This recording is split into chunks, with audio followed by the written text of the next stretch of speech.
D'abord, merci d'avoir accepté notre invitation pour parler de ce sujet.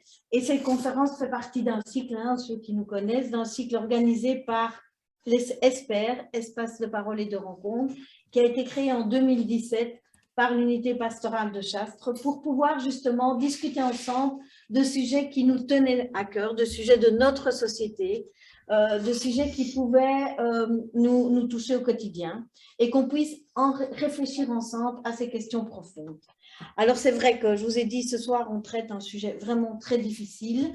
Nous mettons dans les mains de nos ados un matériel, un outil qui est à la fois fabuleux, mais qui est aussi, qui peut être très destructeur, et on leur donne dans les mains sans mode d'emploi. Alors, en technique, il n'y a pas de problème, ils sont beaucoup plus doués que nous, mais dans tout ce qui est relationnel, dans tout ce qui est utilisation de l'outil, mais comme lien entre les personnes, là, on sait bien qu'il faut les accompagner au niveau aussi relationnel. Et ça, bon, étant dans l'enseignement, c'est une de mon combat, entre guillemets, c'est d'équiper les élèves, mais enfin, non pas équiper, de former les élèves à une bonne utilisation d'outils. Et je crois que c'est important aussi. Alors, Bruno Hembeek, vous le connaissez à mon avis parce qu'il est souvent, il intervient souvent dans les médias. Et ça, je peux vous dire que pour nous, dans l'enseignement, c'est vraiment des moments où ça nous permet de prendre un peu de distance et un peu de méta par rapport à ce qu'on vit au quotidien. Et au moment du coronavirus, vous pouvez imaginer ce que ça pouvait être. Mais voilà, vos réflexions nous aident vraiment beaucoup. Et en ce sens-là, vous êtes à la fois un chercheur et à la fois actif sur le terrain, puisque vous êtes titulaire d'un master européen de recherche en sciences de l'éducation et d'un doctorat en sciences de l'éducation de l'Université de Rouen, que vous êtes encore vraiment, vous travaillez au niveau de la résilience, et en ce sens-là, vous êtes vraiment formateur dans le domaine de l'éducation familiale, des relations école-famille, et de l'école vraiment, c'est très important, de la maltraitance, de la toxicomanie, de la prise en charge des personnes en rupture psychosociale. Et bon, je l'ai déjà dit, mais nous, à l'école où on travaille, toutes les cours de récréation régulés, c'est un peu comme ça qu'on vous a connus au départ. Nous, ça a permis de donner des outils sur le terrain pour les enseignants. Vous avez bien sûr publié beaucoup de livres dans le domaine et dans le domaine de l'harcèlement. J'en ai pris un, prévention de harcèlement et de violence scolaire, prévenir, agir, réagir. Et j'ai vu aussi que vous aviez fait des comptes. Donc ça, je crois que pour les enfants, c'est une manière aussi de pouvoir réfléchir à partir d'un autre média. Donc la conférence va se passer en 2 temps. D'abord, vous allez expliquer comment pouvoir réagir par rapport au cyberharcèlement. Et puis, on viendra aux questions. Voilà. Je vous laisse la parole et je vous remercie vraiment de votre présence.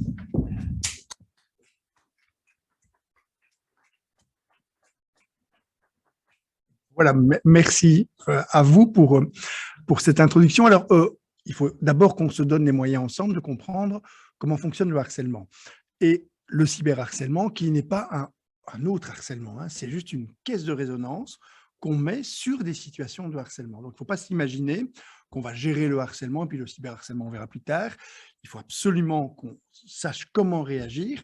Et pour savoir comment réagir, il faut savoir d'où ça vient, d'où vient le harcèlement, comment ça se construit, comment ça se constitue et pourquoi les réseaux sociaux sont particulièrement adaptés pour générer du harcèlement. Il faut bien comprendre d'abord d'où vient cette forme d'agressivité tout à fait naturelle. Il faut savoir que c'est une forme d'agressivité qui est consubstantielle de notre démocratie. Si vous n'avez pas de harcèlement dans une école, la seule crainte que vous pouvez avoir, c'est que vous avez affaire à un régime dictatorial.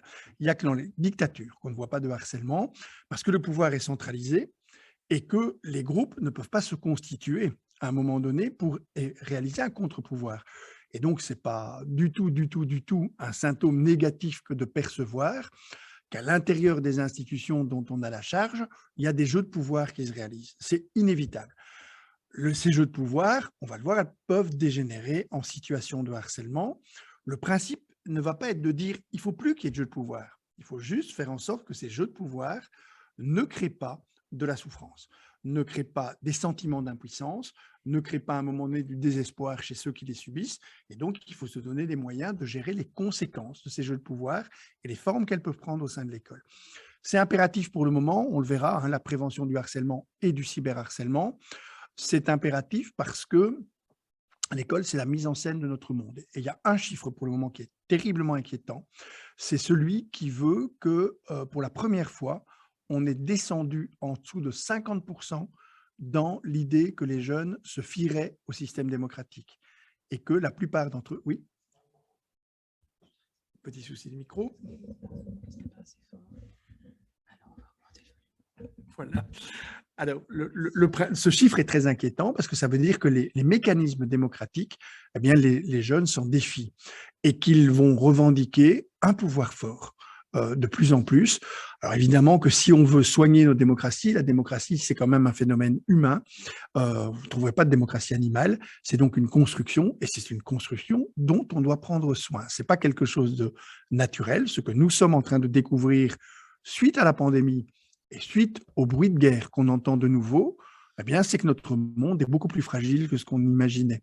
Et dans un monde fragile, pour s'opposer à la fragilité, le réflexe, parfois, quand on pense un peu trop brutalement, c'est de dire ce qui s'oppose à la fragilité, c'est la force, il faut un pouvoir fort. Bien non. Ce qui s'oppose à la fragilité, c'est la délicatesse. C'est la manière dont on va prendre soin les uns des autres. Et ça va se construire dans l'école. Et ça va se construire si on s'en donne les moyens, parce que ça ne va pas se mettre en place naturellement. Le vivre ensemble ne se met pas en place naturellement. Si vous avez un groupe humain, ce qu'on appelle un groupe humain contraint, vous n'êtes pas un groupe humain contraint. En principe, vous êtes venu ici librement, et quand vous allez vous séparer, eh bien, tout le monde va s'éparpiller. Un groupe humain contraint, c'est celui qu'on formerait si, je vous dis, à partir d'aujourd'hui, on reste ensemble, on ne bouge plus, et ça va durer pour un certain temps. Vous allez voir que les mécanismes de harcèlement vont très, très vite se mettre en place au sein de ce collectif, quelle que soit la nature des personnes qui le forment. Si on ne veille pas à construire le vivre ensemble, on aura des tensions, on aura des difficultés, et on les voit même dans les écoles d'une manière quasiment saisonnière. On a finalement, de manière systématique, les mêmes saisons qui reviennent en tout début d'année scolaire. On le voit dans les émissions de télé-réalité, hein, dès que vous avez un groupe humain contraint, vous mettez un groupe humain, vous dites restez ensemble dans un château, dans un loft, dans tout ce que vous voulez, eh bien très très vite, ils vont créer ce qu'on appelle une forme d'euphorie communautaire. Qu'est-ce que c'est chouette d'être ensemble. On a l'impression qu'ils sont copains comme cochons, que tout va bien. C'est ce qu'on voit dans les écoles, c'est ce qu'on voit aussi dans les équipes d'enseignants. Si vous allez en début septembre interroger des enseignants, ils vont vous dire je pense qu'on a une bonne équipe cette année. Et ils vont rajouter je crois que j'ai une bonne classe. Ça ne dure pas. C'est ce qu'on appelle, nous, la basse saison du harcèlement. Au début d'année, tout va bien, les médias me laissent tranquille, le politique ne bouge pas, rien ne se fait parce que le harcèlement, on ne le voit pas, on n'en perçoit pas les effets. À partir de la mi-octobre, vous allez voir que dans les équipes d'enseignants, comme dans toutes les équipes dans lesquelles vous êtes immergés, quels que soient les groupes, on va commencer à parler un petit peu sur le dos les uns ou les unes des autres. Et ne me dites pas que vous ne le faites pas, et d'ailleurs, si vous ne le faites pas, il faut le faire. Parce qu'il faut pouvoir dire, si un tel n'était pas là, on serait quand même mieux. Si une telle disparaissait, on vivrait quand même plus sereinement. C'est comme ça qu'on maintient l'illusion de l'euphorie communautaire. Et on va créer de cette manière-là les premières secousses émotionnelles. On voit dès les maternelles, hein, c'est toujours les mêmes qui bousculent toujours les mêmes. Vous avez les premiers rejets qui vont se manifester. On ne veut pas jouer avec toi parce que tu n'es pas beau, parce que tu es rond, parce que tu sens mauvais. On va commencer à rejeter. Dans ces moments-là, les parents ne parlent pas encore de harcèlement, ils parlent de difficultés d'intégration. Et on a effectivement déjà de la souffrance émotionnelle, mais pas encore. On est dans ce qu'on appelle, nous, la moyenne saison. On va rentrer dans la haute saison à partir du mois de janvier. Ici, maintenant, on est dans la haute saison du harcèlement. Dans cette phase un peu flottante, c'est celle que vous voyez dans les émissions de télé-réalité quand ils vont se nominer les uns les autres. Il ne faut pas les pousser dans le dos, hein. C'est très facile, c'est très naturel. Le groupe va commencer à rejeter un certain nombre de ses membres. Et vous allez constater à partir du mois de janvier que quand les couples et les sous-groupes sont constitués, eh bien, ils vont se renforcer la qualité de leurs liens en agressant ceux qui sont à l'extérieur. Donc, tous ceux qui ont suivi les premières secousses émotionnelles, là, ils commencent à vivre des phénomènes qui ressemblent à celui du harcèlement. Celui qu'on vit tous, y compris dans nos couples. Hein. Si à partir d'aujourd'hui, je vous dis dans vos couples, il est interdit de parler négativement de qui que ce soit ou de vous moquer de qui que ce soit. Vous allez uniquement être bienveillant avec ceux qui vous entourent. Je vous promets que dans les 15 jours, vous devrez consulter parce qu'il y aura trop d'agressivité à l'intérieur de votre couple. On le fait tous, on diffuse l'agressivité à l'extérieur en critiquant les autres et on va souder nos relations. C'est ce qu'on voit se constituer dans les classes à partir du mois de janvier où on a ce qu'on appelle la haute saison du harcèlement. C'est le moment, et on va le voir aggravé par les réseaux sociaux, dans lequel on voit apparaître les suicides ou les tentatives de suicide, parce que les élèves sont isolés, sont soumis à des agressions très très fortes, et les réseaux sociaux, on va le voir, vont décupler la force de ces agressions. Tout ça va s'arrêter, on va avoir de nouveau une basse saison à partir de la mi-mai. Et vous aurez basse saison, moyenne saison, haute saison, rebasse saison. Alors vous allez me dire, bah alors il suffit de faire le gros dos, hein, on va attendre que les cycles se reproduisent.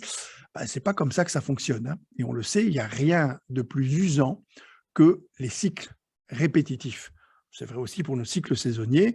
Il y a des gens, quand on montre les premiers beaux jours, ils vous disent, de toute façon, ça ne va pas durer. Il va bientôt pleuvoir, on est en Belgique. Et de toute façon, ce sera bientôt l'hiver parce que l'été est trop court. Et donc, vous avez des personnes qui ne récupèrent plus dans ces cycles saisonniers, et les enseignants notamment, qui sont très demandeurs, ça j'en suis témoin moi tous les jours, de techniques, d'outils pour pouvoir venir à bout du harcèlement. Vous savez, les enseignants, ils ont une caractéristique professionnelle qu'ils ne partagent avec aucun autre professionnel. Ce sont tous des anciens élèves.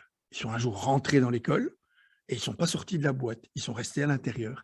Et donc, ils se retrouvent dans l'école avec le souvenir de leurs souffrances d'élèves. C'est un petit exercice que je fais systématiquement quand je suis dans une école. Je leur demande de se rappeler d'un moment d'école dans lequel ils ont rencontré de la souffrance, soit parce qu'ils ont pleuré eux-mêmes, soit parce qu'ils ont fait pleurer quelqu'un, soit parce qu'ils ont vu quelqu'un qui pleurait.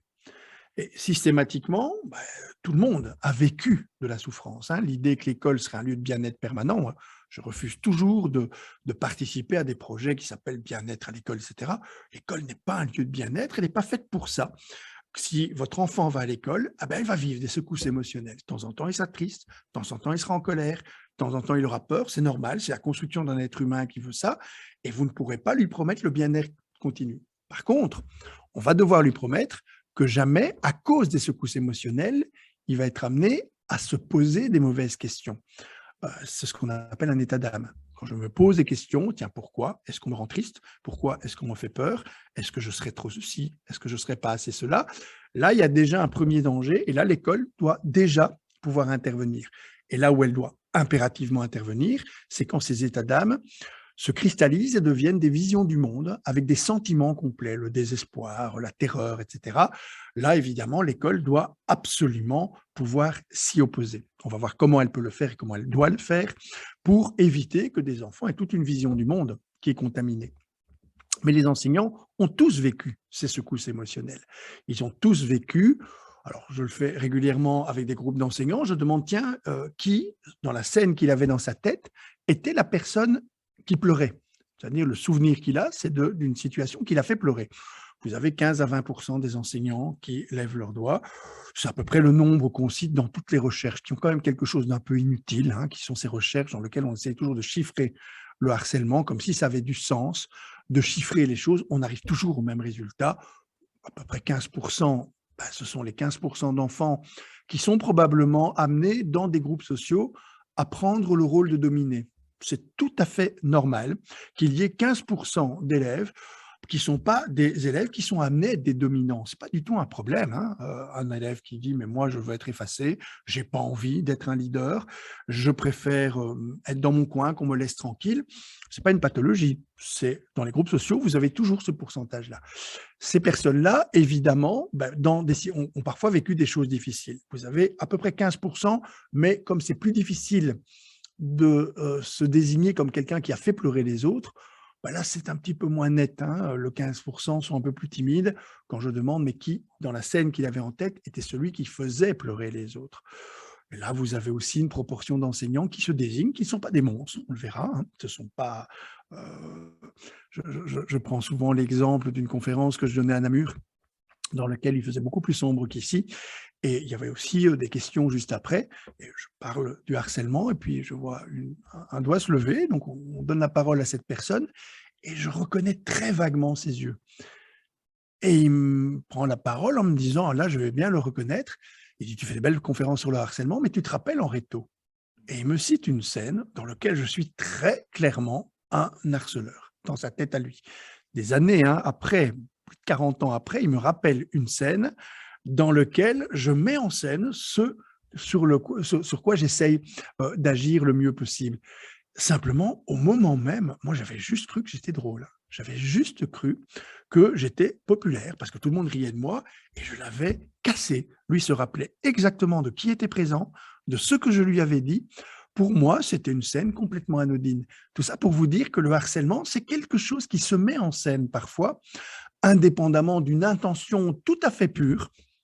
Je me suis bien rendu compte, et quand il m'a rappelé la scène, je me suis dit, oui, effectivement, sur le coup, j'étais loin d'être honnête, et ça crée une secousse émotionnelle, d'ailleurs, quand on se dit, ouais, j'ai pas été terrible sur le coup, et lui, en tout cas, il en a souffert tellement que 40 ans après, il est capable de me rappeler la scène exactement comme il l'a vécue.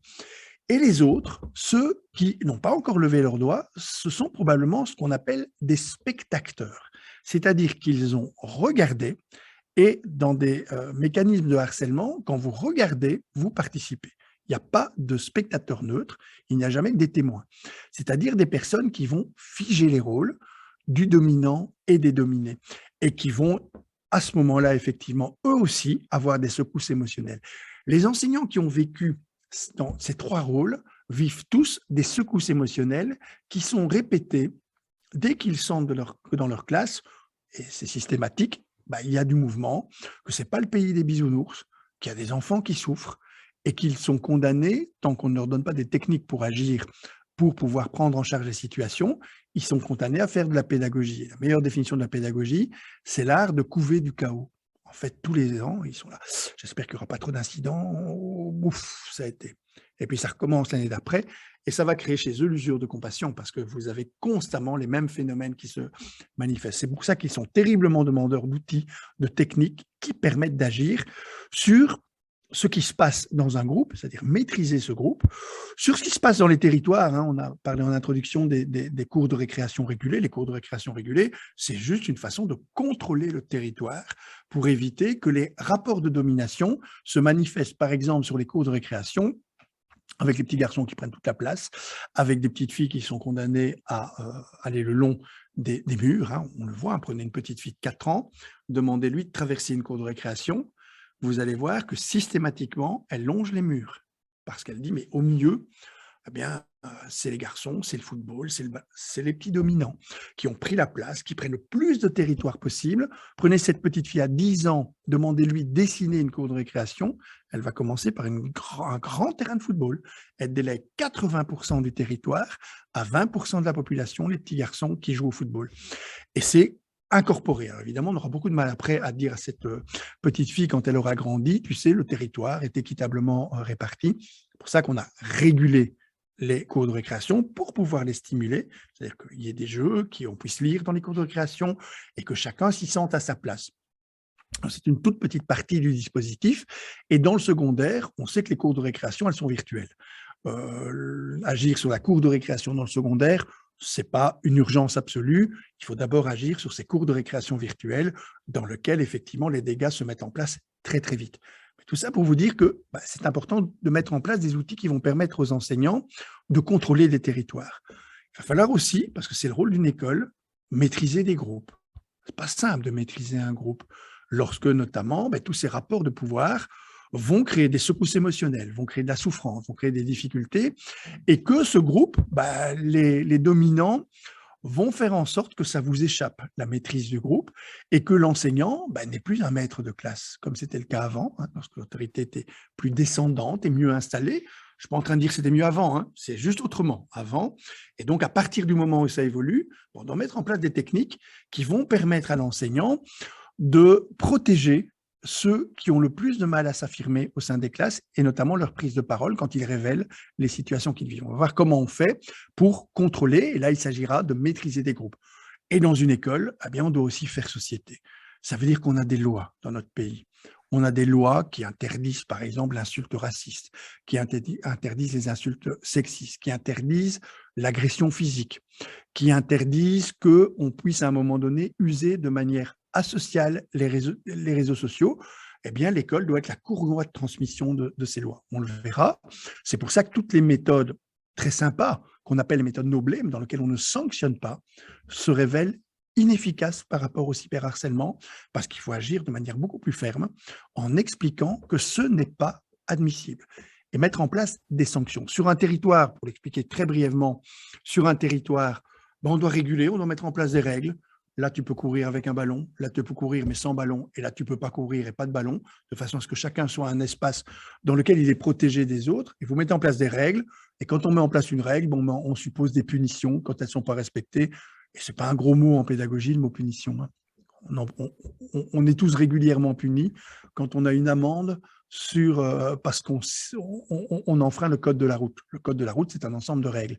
Et les règles ne servent jamais qu'à gérer les regroupements et les déplacements. Et donc, si on laisse la règle uniquement pour ça, si vous dites à votre enfant « je te punis parce que ce que tu viens de faire, tu n'as pas le droit de le faire parce qu'il y a une règle qui l'interdit », ça tient tout à fait la route sur le plan pédagogique. Si vous dites « je punis parce que tu n'es pas sage », là, c'est incompréhensible pour l'enfant. La punition est une réponse simplifiée par rapport à un comportement précis, tellement précis qu'il doit pouvoir être symbolisé. Pour vérifier si vous avez affaire à une règle ou à autre chose, il y a un petit truc tout simple, c'est vérifier si vous pouvez la dessiner.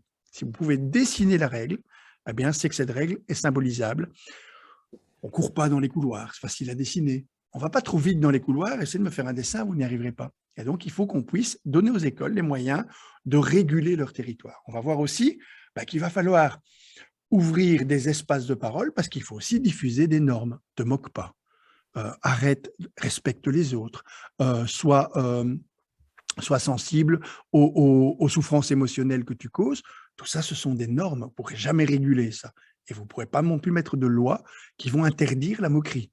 Parce que la personne va tout de suite, mais on ne se moque pas, on rigole, c'est de l'humour. On verra tout à l'heure la différence entre l'un et l'autre, parce que sur les réseaux sociaux et dans les démocraties, la première forme agressive qui est acceptée et tolérée, c'est celle qui utilise le couvert de l'humour pour agresser sous forme d'un sarcasme qui brise, de la dérision qui vous rend tout petit ou de l'ironie qui vous met à distance. Ce sont les mécanismes qu'on utilise en démocratie pour vous rendre insignifiant avant de vous évacuer.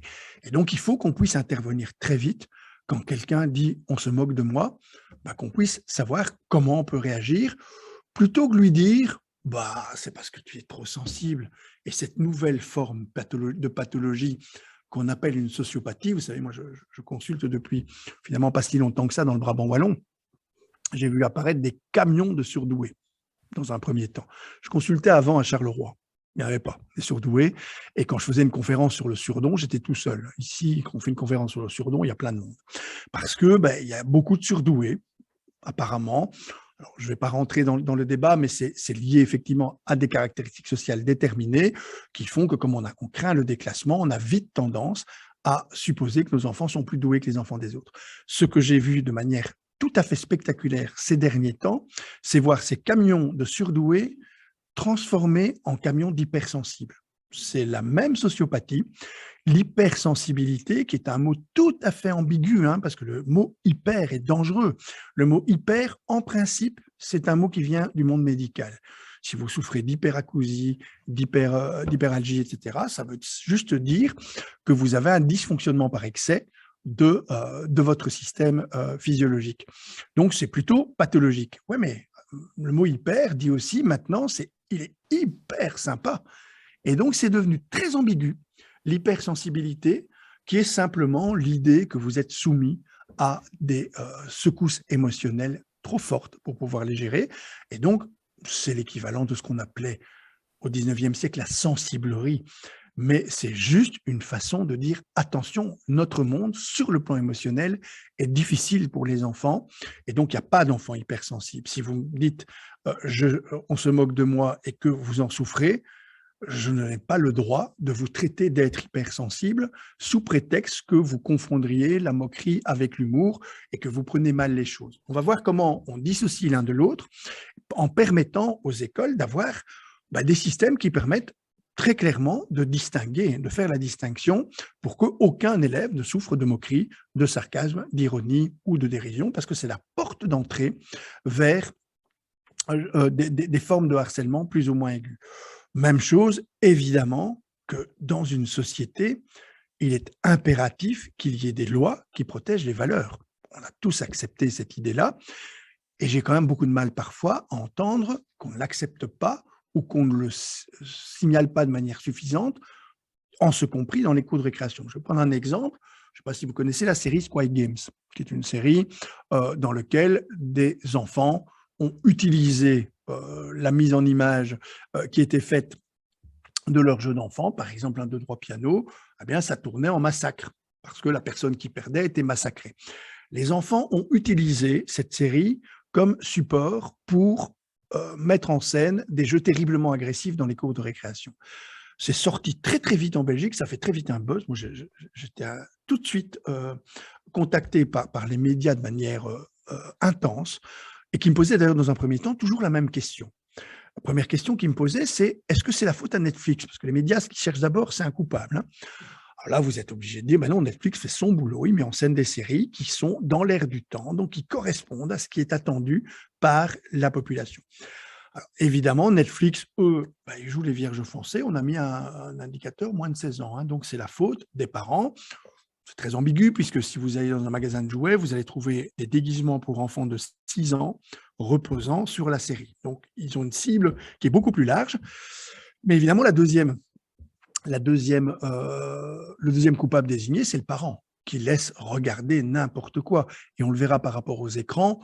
Trop souvent, j'entends, c'est la faute des parents, c'est pas le temps de l'école, c'est le temps des parents, puisque les réseaux sociaux, etc., c'est utilisé après. Ça ne tient plus la route du tout. C'est le groupe scolaire, qui utilise les réseaux sociaux. Donc, même si c'est en dehors du temps scolaire, le groupe qui est concerné, c'est celui des élèves. Donc, il faudra trouver des réponses à partir de l'école. En plus, plus aucun parent ne peut maintenant contrôler ce qui se fait sur les écrans, parce que ces écrans se sont démultipliés. Je vais vous faire un aveu, je n'avais pas vu la série au moment où j'ai répondu à tous ces journalistes. Je n'avais pas vu, j'ai fait comme l'ont fait la plupart des élèves.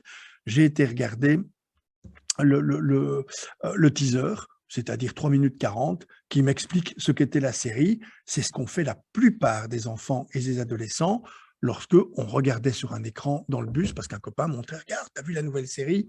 Et donc, on n'a pas besoin de se taper toute la série. Et comment voulez-vous que les parents contrôlent ce qui se diffuse dans les transports en commun, à l'arrêt du bus, etc., etc.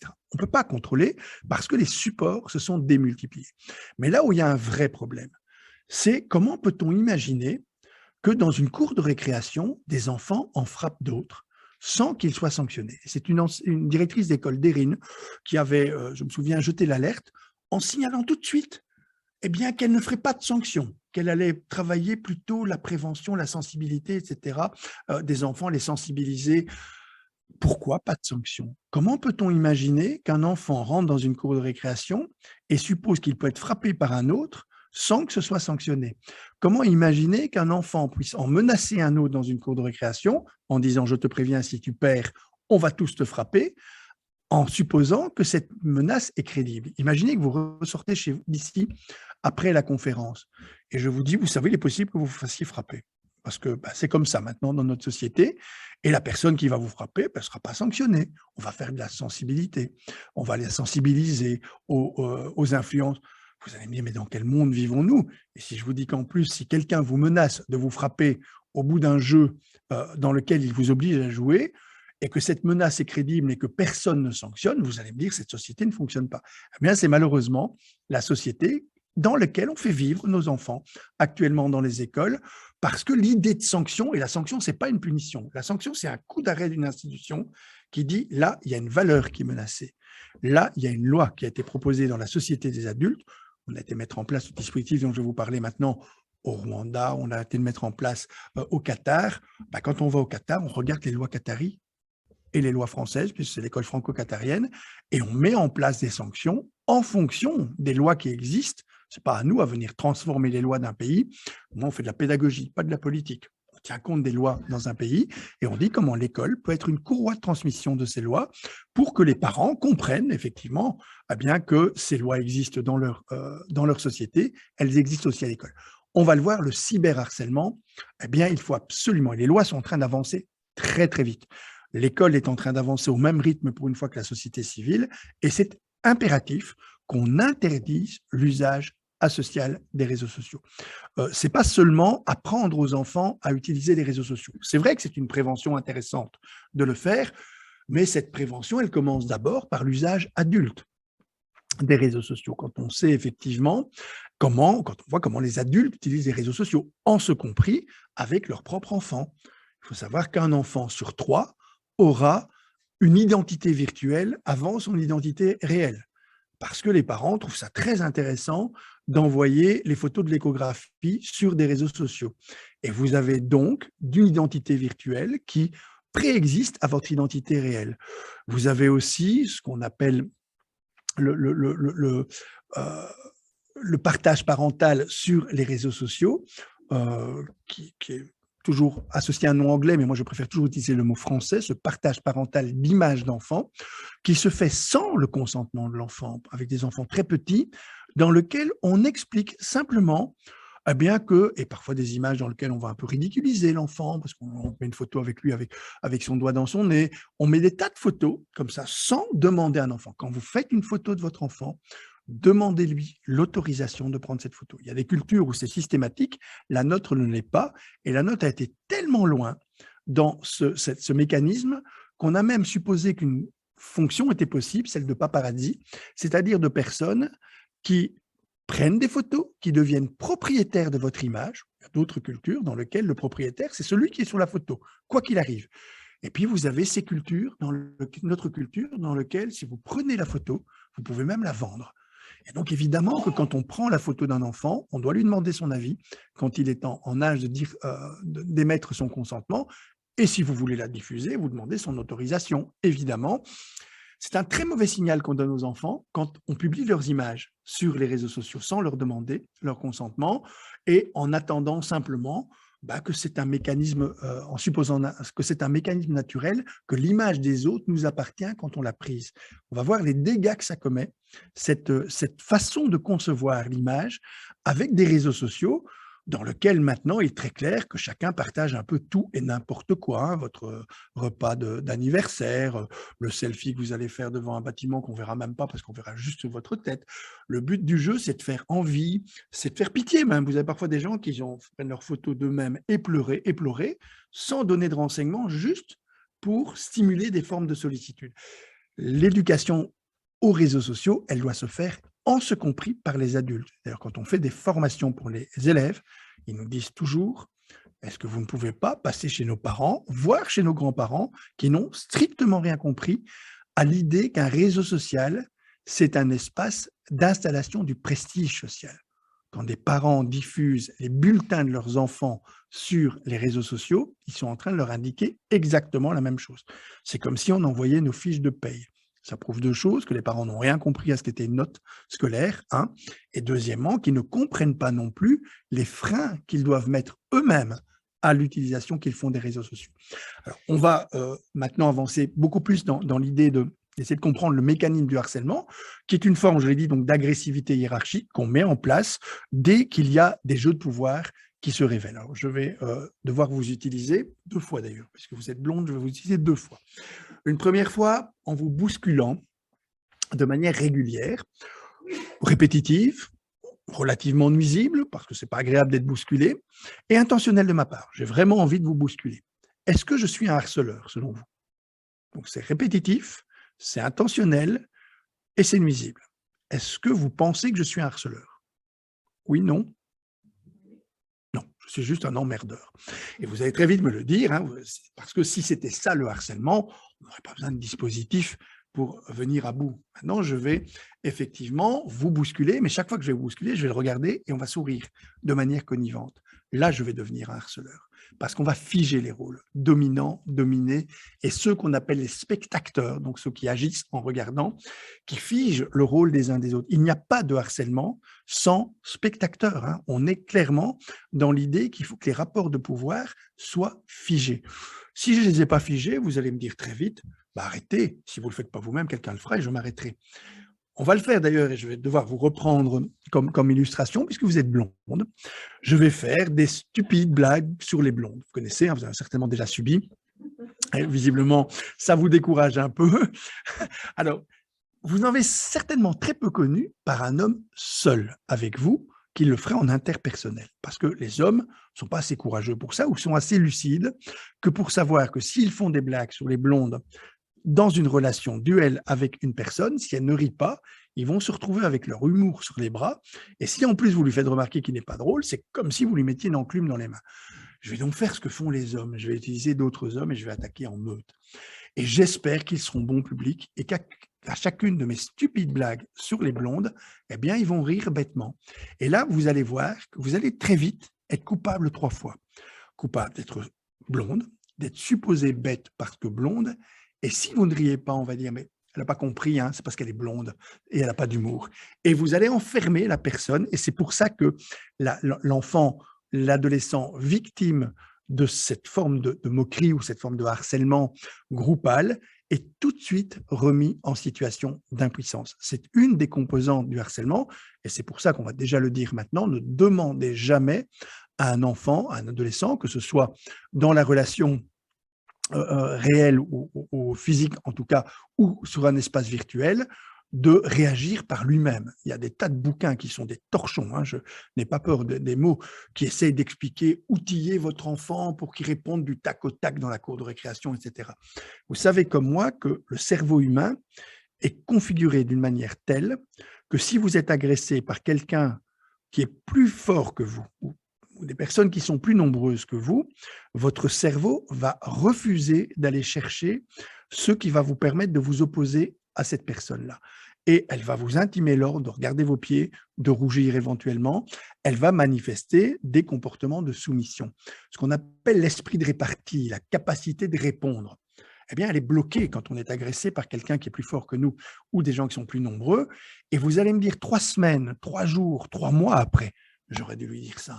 Pourquoi je n'ai pas répondu comme ça? Vous avez des personnes qui ont un solide esprit de répartie, ne sont pas plus vifs intellectuellement que les autres, ils ont juste une estime d'eux-mêmes qui est très stable. Et ils ne se sentent pas menacés par leurs agresseurs. Et donc, leur cerveau continue à fonctionner à plein régime. Mais la personne et l'enfant qui a entendu « t'as qu'à répondre du tac au tac », t'as qu'à faire preuve d'humour, et des tas de petites solutions cosmétiques qui ne fonctionnent pas dans la réalité, bah, il devient comme vous en tant que blonde, coupable 3 fois. Je suis harcelé, il y a sûrement des caractéristiques qui justifient que je suis harcelé. Et comme je ne sais pas répondre, bah, ils ont bien raison de me harceler parce que je n'ai même pas assez de vivacité d'esprit que pour m'opposer. Et donc, il y a 2 réflexes qu'on doit avoir systématiquement par rapport au harcèlement ou au cyberharcèlement que subit un enfant ou un adolescent. C'est plus ton problème, c'est notre souci. C'est à nous, adultes, à répondre au niveau de institutionnel à ce que tu es en train de vivre.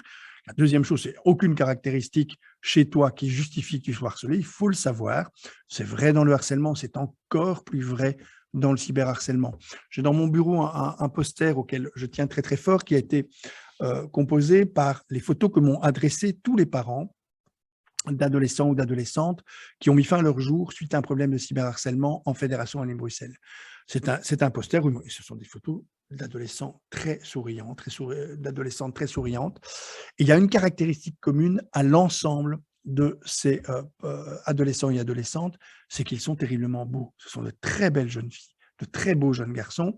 Ce sont effectivement ce qu'on appelle nous des dominants contrariés. Ils auraient pu être des dominants. Le cas typique, c'est la meilleure amie qui s'est disputée avec vous et qui a embarqué l'ensemble de la classe contre vous. Vous êtes tout à fait isolé. Vous avez suscité de l'envie pendant très longtemps. Et puis, vous êtes rejeté en marge du groupe. Là, le groupe va s'acharner contre vous et vous n'êtes pas du tout équipé, outillé pour y faire face. D'où ce qu'on voit, parce que c'est la deuxième caractéristique, des passages lactucidaires sans aucun élément annonciateur. C'est l'unanimité pour tous ces parents. Ils n'ont strictement rien vu venir. C'est comme un éclair dans un ciel bleu.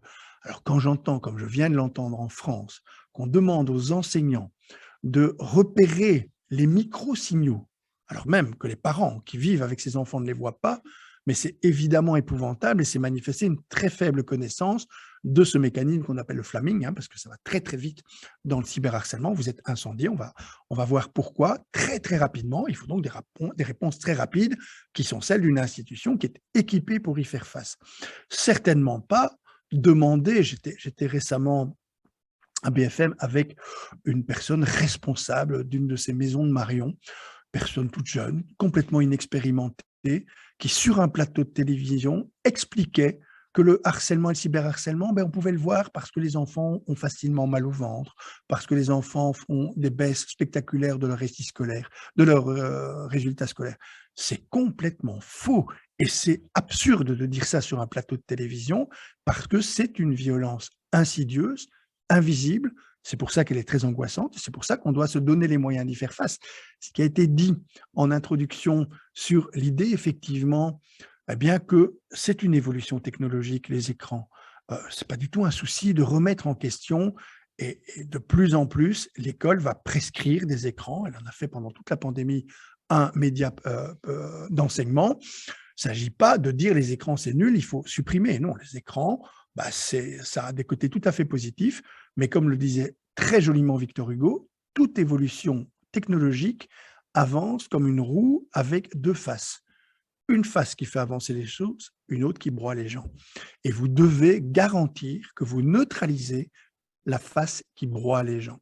Parce qu'on va le voir, effectivement, les réseaux sociaux, quand on a mis en scène des situations de harcèlement, qui sont des situations groupales, c'est toujours le groupe. Généralement, quand je reçois un élève, un adolescent, une adolescente ou un enfant, il me dit c'est toute la classe. Ce n'est pas toute la classe, c'est l'immense majorité de la classe et le sentiment d'écrasement lui fait finalement dire que personne n'intervient, c'est toute la classe qui est contre moi. On repère bien un certain nombre de personnes qui seraient les agresseurs les plus directs, qui sont des dominants généralement, qui n'arrivent pas à contrôler leur pouvoir, leur puissance et leur autorité. Il y a un personnage qui montre très très bien comment fonctionne le harcèlement. Vous le connaissez sans doute, c'est le Dr House. Est-ce que vous connaissez le Dr House? Qui est-ce qui aime bien le Dr House ici? Est-ce qu'il y en a qui aiment bien? Vous ne connaissez pas le Dr House? Non plus? Alors, c'est une série qui a déjà quelques années, mais qui mettait très clairement en scène un médecin qui pratiquait de manière courante, usuelle, le harcèlement. Il avait décidé que l'empathie, c'était encombrant et cassait tout le monde. Il était considéré comme le personnage le plus séduisant de l'histoire des séries. À l'époque, les femmes le trouvaient absolument merveilleuse. Et quand j'ai dans le public des vrais fans du Dr House, je les vois tout de suite. Et ici, j'ai repéré effectivement qu'il n'y en avait pas parce que généralement, on sourit. Je dis Dr House, un petit coin de sourire, parce que c'est le mâle dominant dans toute sa splendeur et qu'effectivement, les femmes le trouvent terriblement séduisant et les hommes aimeraient bien lui ressembler. Vous savez, c'est ce qui se passe quand on entend des parents revenir et que papa explique à maman, t'aurais vu un tel comme je l'ai cassé devant tout le monde, et que maman trouve que décidément papa est séduisant parce que c'est quelqu'un, l'enfant il a appris, je dois être un de ces dominants-là, je dois casser les autres, c'est comme ça effectivement, bien que dans les espaces sociaux où les dominants sont survalorisés, on a plus de harcèlement que dans les espaces où ils ne sont pas. Pour vous faire une confidence, il y a au moment du tout début où je travaillais sur ce type de dispositif, on a pris deux secteurs, le Brabant wallon et Charleroi. Et j'entends encore les gens me dire, mais à Charleroi, bien sûr, violence, il faut y aller à fond, violence dans les cours de récréation, violence sur les réseaux sociaux, partout. Mais qu'est-ce que tu vas foutre dans le Brabant wallon? Ils sont élevés au Kirikou. Tout petits, ils connaissent par cœur la définition du respect, de la considération, etc. Je vous assure qu'il n'y a pas photo, beaucoup plus de harcèlement dans le Brabant wallon que du côté de Charleroi, avec des enfants qui ne se frappent pas, qui ne s'injurient pas, mais qui se massacrent sur le plan identitaire, parce que les mécanismes de domination sont survalorisés. Et que donc, c'est terriblement important d'aller au-delà de la sensibilisation. Vous pouvez leur mettre des kirikou toute leur vie, ils connaîtront effectivement les grands thèmes. Kirikou plaît aux adultes, pas aux enfants. Et donc, vous avez des enfants qui savent dire effectivement qu'il faut se respecter les uns les autres, qu'il faut se considérer, qu'il faut éviter d'être moqueur, etc. Mais dans leur pratique usuelle, la sensibilisation n'est complètement inefficace parce qu'ils mettent en jeu des jeux de pouvoir qui sont ceux qu'on voit aussi dans le Dr House, lorsque vous avez quelqu'un qui s'autorise à casser tout le monde. Le Dr House peut le faire parce qu'il est divin. Il fait ce que faisaient les deux Grecs avant lui, il met dans un cadre divin ce qui pose problème sur le plan humain. Et il est divin parce qu'il est plus fort que la mort. Vous voyez des tas de séries dans lesquelles, d'épisodes dans lesquels il sauve tout le monde. On a d'ailleurs imaginé 3 épisodes où tous ces patients meurent. Même les fans absolus disent c'est un monstre. En fait, dès que vous êtes dans un statut que vous vous donnez, qui est un statut quasiment divin, ben vous vous autorisez tout. Et vous ne mettez plus de limites, notamment lorsqu'on utilise l'humour. Et on va le voir, c'est quelque chose de terriblement important dans nos sociétés quand vous permettez, dans des émissions qui sont très très fort regardées par les adolescents, mais aussi par les adultes, je vais prendre une que vous allez repérer très très vite, où vous avez un animateur qui glousse, il ne rit pas, hein, il glousse. C'est-à-dire qu'il rit un peu comme faisait Bouvard. Il glousse et vous avez des chroniqueurs qui vont massacrer les gens qui viennent présenter leur œuvre. Et en gloussant, il intervient juste pour ça, c'est pas lui qui massacre lui-même. Lui, il essaye de montrer une espèce de relative bienveillance, mais en gloussant, il affirme c'est pour rire, c'est pour rire, c'est pour rire, c'est pour rire, c'est pour rire. Et de ce fait-là, vous avez des Yann Moix, des Christine Angot qui se lâchent sans frein et qui massacrent des personnes. Là, on est effectivement dans quelque chose qui fait que l'enfant comprend, si c'est pour rire, j'ai tous les droits. Et sur les réseaux sociaux, ça va être encore plus. Je vais mettre des tas de petits likes. Et derrière, j'ai le droit de casser l'autre du moment que je dis que c'est pour rire. Il faut comprendre effectivement qu'on a été tous piégés par un problème linguistique que les Grecs ne connaissaient pas. Les Grecs avaient 2 mots différents, le guélan et le katagélan.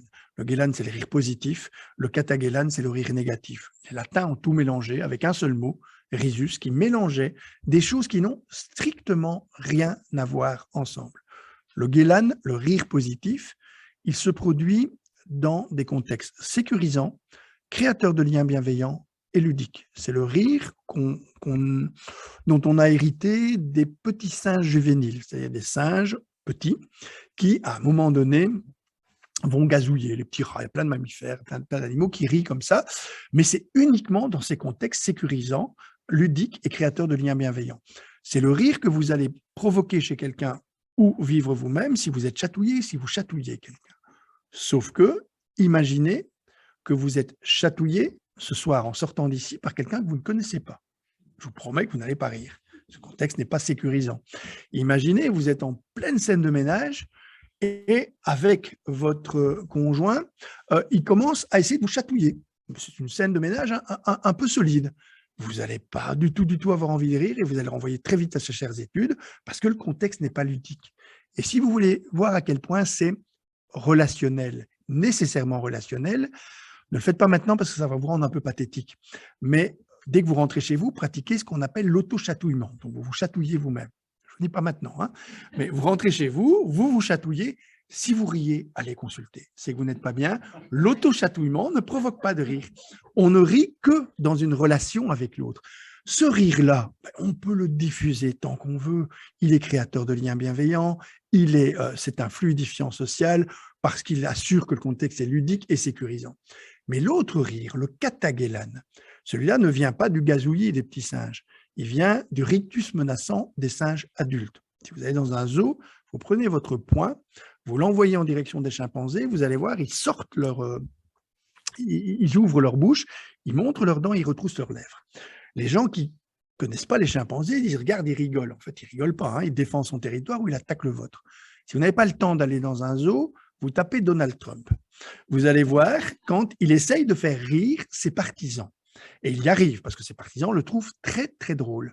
Vous allez voir, il a le rictus menaçant des singes adultes. Sa mâchoire est acérée, son regard est ciblé, et vous allez voir un phénomène qui veut que si vous ne partagez pas ces cibles, vous n'aurez pas envie de rire. Et vous n'allez pas trouver Trump drôle. Si par contre, vous trouvez comme lui que les Mexicains sont des sous-hommes et qu'il est bon de se moquer d'eux, vous allez le trouver irrésistible, comme ses partisans qui trouvent Trump terriblement drôle. La personne qui vit une moquerie, elle perçoit la charge agressive qu'il y a dans le message et elle perçoit surtout le fait qu'on se regroupe pour le faire. C'est vrai aussi dans nos familles, vous savez, de plus en plus, hein, on voit effectivement, parce que la famille est un système social comme l'école, c'est-à-dire dans lequel on doit pratiquer la démocratie. Vous avez des mamans qui disent « mais moi je ne supporte plus parce que papa lance des vannes, les gamins rient ». Et moi, j'ai même pas le droit de dire que je trouve pas ça drôle, parce qu'on va dire que je manque d'humour, que je suis une pisse vinaigre ou tout ce qu'on veut. Et donc, je fais semblant de rire avec les autres. Vous n'imaginez pas, et ça produit ça, l'auto-affaissement de soi. Ce sont des stratégies de prise de pouvoir, notamment dans ces cas-là, de l'homme sur la femme. Hein, ça peut se faire dans l'autre sens, mais c'est quand même très souvent de cette manière-là que ça se fait, qui vont embrigader l'ensemble des enfants à l'intérieur du même mécanisme.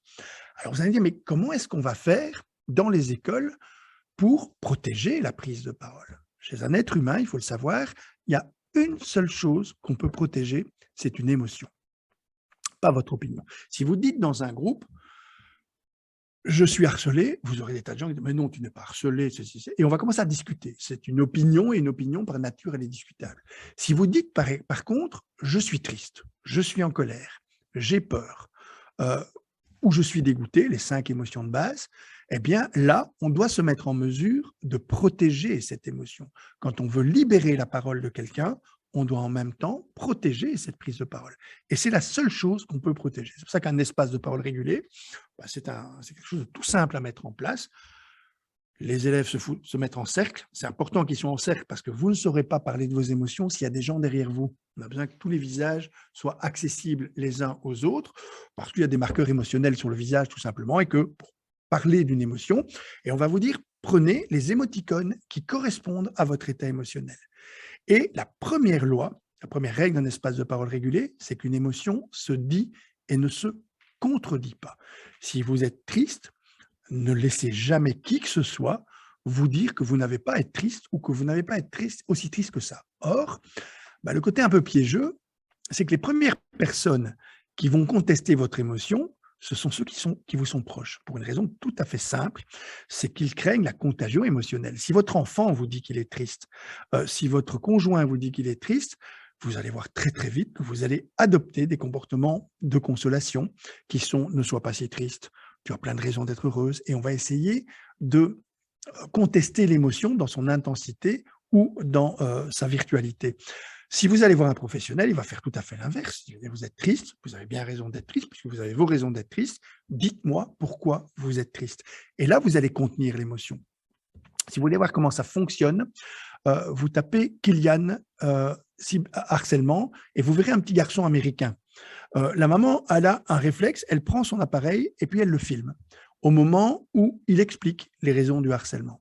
Ça fait un buzz absolu, des centaines de milliers de partages, etc., des vedettes comme Snoop Dogg, Rihanna, qui ont écrit à cet enfant, parce que cette maman a adopté un comportement qui n'est pas naturel du tout. D'ailleurs, vous verrez aussi dans les messages, il y a des gens qui la brocardent, comment peut-on être une maman et ne pas prendre son enfant dans les bras, etc.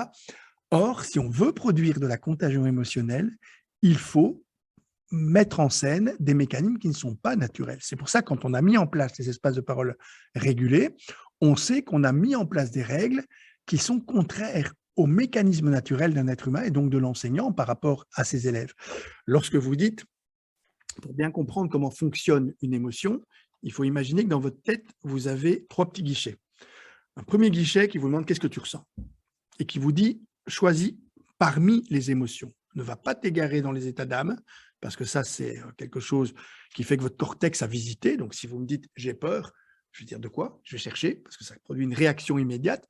Si vous me dites « je suis inquiet » ou « je suis inquiète », je vais vous dire « asseyez-vous », on va mettre en scène nos cortex et on va discuter de votre inquiétude. Et si vous me dites « je suis terrorisé », je vais vous dire comment est-ce qu'on peut prendre ce sentiment en place. Ce qui montre très bien la différence entre 3 niveaux affectifs, ce sont les attentats. On a vu apparaître des t-shirts absurdes, même pas peur. Si des bombes explosent dans votre environnement, si vous n'avez pas peur, c'est même pas que vous n'êtes pas humain, c'est juste que vous n'êtes pas vivant. Donc ça n'a aucun sens. Même pas inquiet suppose qu'on n'a pas de cortex, pas capable de réfléchir à un monde dans lequel des bombes peuvent exploser partout. Ça n'aurait pas eu de sens. J'aurais préféré voir des t-shirts qui disaient même pas terrorisé. C'est-à-dire je ne suis pas rendu impuissant à vivre dans un monde dans lequel cette peur, en s'installant de manière continue, me rend le monde invivable. Les terroristes ne s'y trompent pas, hein, ils ne cherchent pas à faire peur, ils ne cherchent pas à inquiéter qui que ce soit, ils cherchent à bloquer un système social en le maintenant sous terreur. C'est exactement ce que veulent faire les harceleurs, hein. C'est terroriser, c'est-à-dire créer des secousses émotionnelles qui font que la personne va se poser très très vite des questions et que se posant des questions de manière durable, elle finit par cristalliser cette prise de question dans des sentiments. Ça, on doit l'éviter. Pour l'éviter, on doit comprendre l'itinéraire d'une émotion.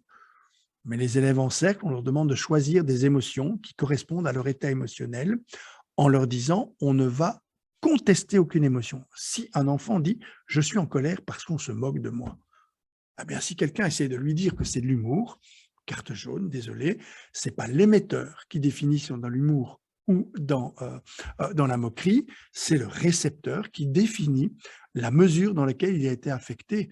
Et le discours est incontestable. Les modèles qu'on met en place actuellement à l'intérieur des écoles sont repris, y compris dans le secteur bancaire. BNP Paribas, par exemple, a repris, pas pour des raisons philanthropiques, hein, c'est une banque, ce ne sont pas des philanthropes, ils veulent juste éviter de tomber un jour sur un scandale sexuel, parce qu'on sait que la société tremble très très fort sur ce plan-là. Résultat, si vous travaillez chez Fortis, si vous dites « moi je suis en colère parce qu'on plonge dans mon décolleté », le comportement est rangé tout de suite comme étant un comportement vécu comme intrusif. Si vous dites « je suis en colère parce que on m'appelle ma petite chérie et je ne veux pas qu'on m'appelle ma petite chérie sur mon lieu de travail, je veux bien dans mon espace privé mais pas ici », le comportement est rangé tout de suite comme étant vécu comme inapproprié. Et si vous dites « moi je suis dégoûté par toutes les blagues salaces qui circulent dans le service », le comportement est rangé comme étant vécu comme inconvenant. Inconvenant, inapproprié, intrusif, c'est les comportements inacceptables qui supposent tout de suite un recadrage souple. On va vous dire à la personne qui s'est rendue responsable dans un premier temps de ces comportements qui ont provoqué des émotions, écoute, on va te demander de faire attention, mais on est convaincu que tu vas le faire parce qu'on a tout à fait confiance en toi, c'est ce qu'on appelle un recadrage souple qui suffit dans 90% des cas, hein, près de 95% des cas.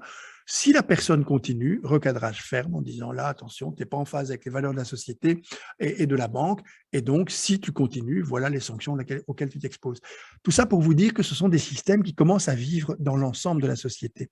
Protéger les états émotionnels, en supposant que le premier guichet qui vous demande qu'est-ce que tu ressens, on va protéger l'émotion qui est vécue. Il y a un deuxième guichet qui va suivre et qui va vous demander pourquoi tu ressens ça, pourquoi tu es triste, pourquoi tu es en colère, pourquoi tu as peur, et qui surtout va vous laisser vous expliquer sans vous interrompre. On va imaginer, vous êtes triste, je vous donne un bâton de parole et on va vous demander pourquoi vous êtes triste. Je n'oblige personne à écouter, mais j'interdis à quiconque de vous interrompre. Et vous allez voir que c'est en exprimant le contenu de l'émotion que vous allez provoquer cette contagion émotionnelle. Le petit Kylian dont je vous ai parlé tout à l'heure, la force de la maman, c'est de le filmer et de ne pas l'interrompre, de lui dire, allez, explique, explique.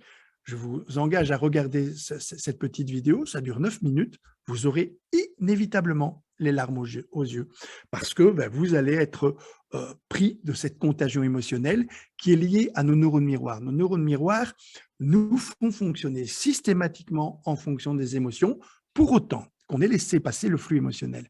Or, là aussi, ce n'est pas un processus naturel. Si votre enfant vous explique pourquoi il est triste, vous allez l'interrompre très souvent parce que vous aurez peur d'être emporté dans le flux émotionnel. Avec nos proches, on réagit comme ça. Et les enseignants, avec leurs élèves, il faut leur dire, attention, il y a des règles dans l'espace de parole régulé. Parce que sinon, ça ne marche pas. Ça ne marche que si on fait respecter strictement les règles. Et notamment celles qui vont activer le troisième guichetier. Parce que le troisième guichetier, il va vous demander pourquoi est-ce que tu es triste? C'est-à-dire l'émotion, elle a un sens de mettre en mouvement. Si vous dites que vous avez peur, je vais vous demander de quoi? Pour essayer de me mettre en mouvement. Et donc l'émotion, elle a une fonction qui est la mise en mouvement. Et on va activer dans ces cas-là l'intelligence collective. Elle ne va s'activer qu'à 2 conditions. La troisième et la quatrième règle doivent être respectées. La troisième dit on ne nomme pas, on n'accuse pas, on ne désigne pas. Le but, ce n'est pas de faire le procès de qui que ce soit. On dit je suis triste parce qu'on se moque de moi. Et la quatrième règle, la plus difficile à faire respecter, je vous assure que chaque fois, il faut rappeler dans les écoles, attention, cette quatrième règle suppose qu'en tant qu'enseignant, qu'en tant qu'éducateur, vous ne proposez rien. Et vous laissez le silence parfois. Hein. Donc, on va imaginer, vous êtes triste, vous expliquez que vous êtes triste. Je demande aux autres, qu'est-ce qu'on peut faire pour que monsieur soit moins triste? Je vais devoir laisser parfois 2-3 minutes de silence parce que c'est cette tension-là qui fait que les groupes humains, c'est un phénomène naturel, sont formatés pour venir en aide à ceux qui sont en situation plus difficile et en situation de détresse émotionnelle. Et donc, vous aurez toujours des gens qui vont intervenir et vous allez de cette manière-là pouvoir contrôler, maîtriser le climat de votre classe. Si on met en place ces espaces de parole régulés en tout début d'année, on empêche toutes les prises de harcèlement. C'est pour ça que généralement, on met en place ces projets au mois de septembre, octobre. Si vous les mettez en place maintenant, par exemple, imaginez vous rentrez à la conférence, on va changer les choses, on va mettre en place des espaces de parole régulés, vous aurez tous vos collègues sur le dos. Vous allez faire sortir plein de choses, alors qu'ils sont en train, eux, d'essayer d'éviter que ça sorte. Il faut uniquement utiliser pour le moment, si vous les mettez en place, les espaces de parole régulés, si un problème se manifeste, pour pouvoir dire, par exemple, un parent, un élève est en difficulté, on va mettre en place des espaces de parole régulés, parce que la 5e règle, c'est qu'il faut en mettre en place plusieurs. Ça ne se fait pas en une fois et certainement pas de manière isolée. Il faut que ce soit récurrent, fréquent et solide. C'est-à-dire une fois par mois, mais c'est la fréquence qui est importante, régulière, de façon à ce qu'on nettoie le climat de la classe. Et si vous mettez ça en place au mois de mai, là, c'est pas vos collègues vont vous arracher les yeux parce qu'on est en phase terminale du harcèlement. Et donc, mettez ça en place pour le début de l'année prochaine. Là, c'est très, très simple à mettre en place et ça doit se généraliser dans toute l'école. Ne mettez pas des poches préventives qui vont fonctionner, puis certains le font, d'autres ne le font pas. Les écoles où ça fonctionne, ça fait partie des meubles, ça fait partie de l'institution et c'est quelque chose qui se fait systématiquement. Ça va permettre de maîtriser les climats de classe et par rapport au harcèlement, ça aura incontestablement une véritable efficacité. Par rapport au cyberharcèlement, c'est insuffisant. Et ces méthodes, qui sont des méthodes no blame, d'autres méthodes que vous avez peut-être entendu parler, les méthodes PICAS par exemple, de responsabilité partagée, etc., ce sont des méthodes qui sont efficaces pour gérer les situations de harcèlement, mais M. Picasse, d'ailleurs, le dira lui-même, j'ai eu l'occasion de le rencontrer, il a plus de 90 ans, ce monsieur-là, il ne sait pas ce que c'est qu'un réseau social. Et il me dit, mais je ne comprends pas comment on utilise ça pour des réseaux sociaux parce que ce n'est pas suffisant, c'est inefficace, il faut qu'on puisse intervenir très vite quand vous vous retrouvez au milieu de la nuit, agressé de manière numérique, avec un nombre de spectateurs, parce que l'agression virtuelle est énorme, parce que le nombre de spectateurs augmente virtuellement de manière infinie et instantanée. Et évidemment que ça part de votre classe. Alors, pour bien comprendre les réseaux sociaux, il faut que les parents comprennent et que les adultes comprennent systématiquement, ce qui n'est pas toujours évident dans leur tête, que les réseaux sociaux, ce ne sont pas des outils de communication. Ça ne ressemble en rien à un téléphone, même pas un téléphone amélioré. Les réseaux sociaux, ce sont des outils d'installation du prestige social. Le but, c'est de générer des likes, le plus possible de likes pour, à un moment donné, installer son prestige par rapport aux autres. Si vous cassez quelqu'un, vous l'anéantissez et votre prestige augmente, vous gagnez sur les deux tableaux. Pour comprendre comment ça fonctionne, il suffit d'imaginer le fonctionnement de ce qu'on appelle un Dédipix. Est-ce qu'il y a des gens qui savent ce que c'est qu'un Dédipix? Alors, un Dédipix, c'est une partie de votre corps que vous mettez sur les réseaux sociaux pour essayer de générer du like.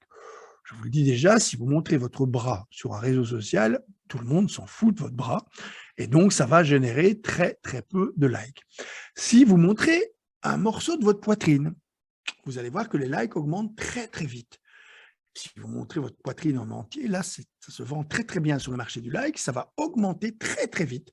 Et vous imaginez que pour un adolescent, ça peut être très galvanisant de gagner en prestige social en montrant des territoires de plus en plus intimes. C'est d'autant plus attractif que généralement, ils vont le faire.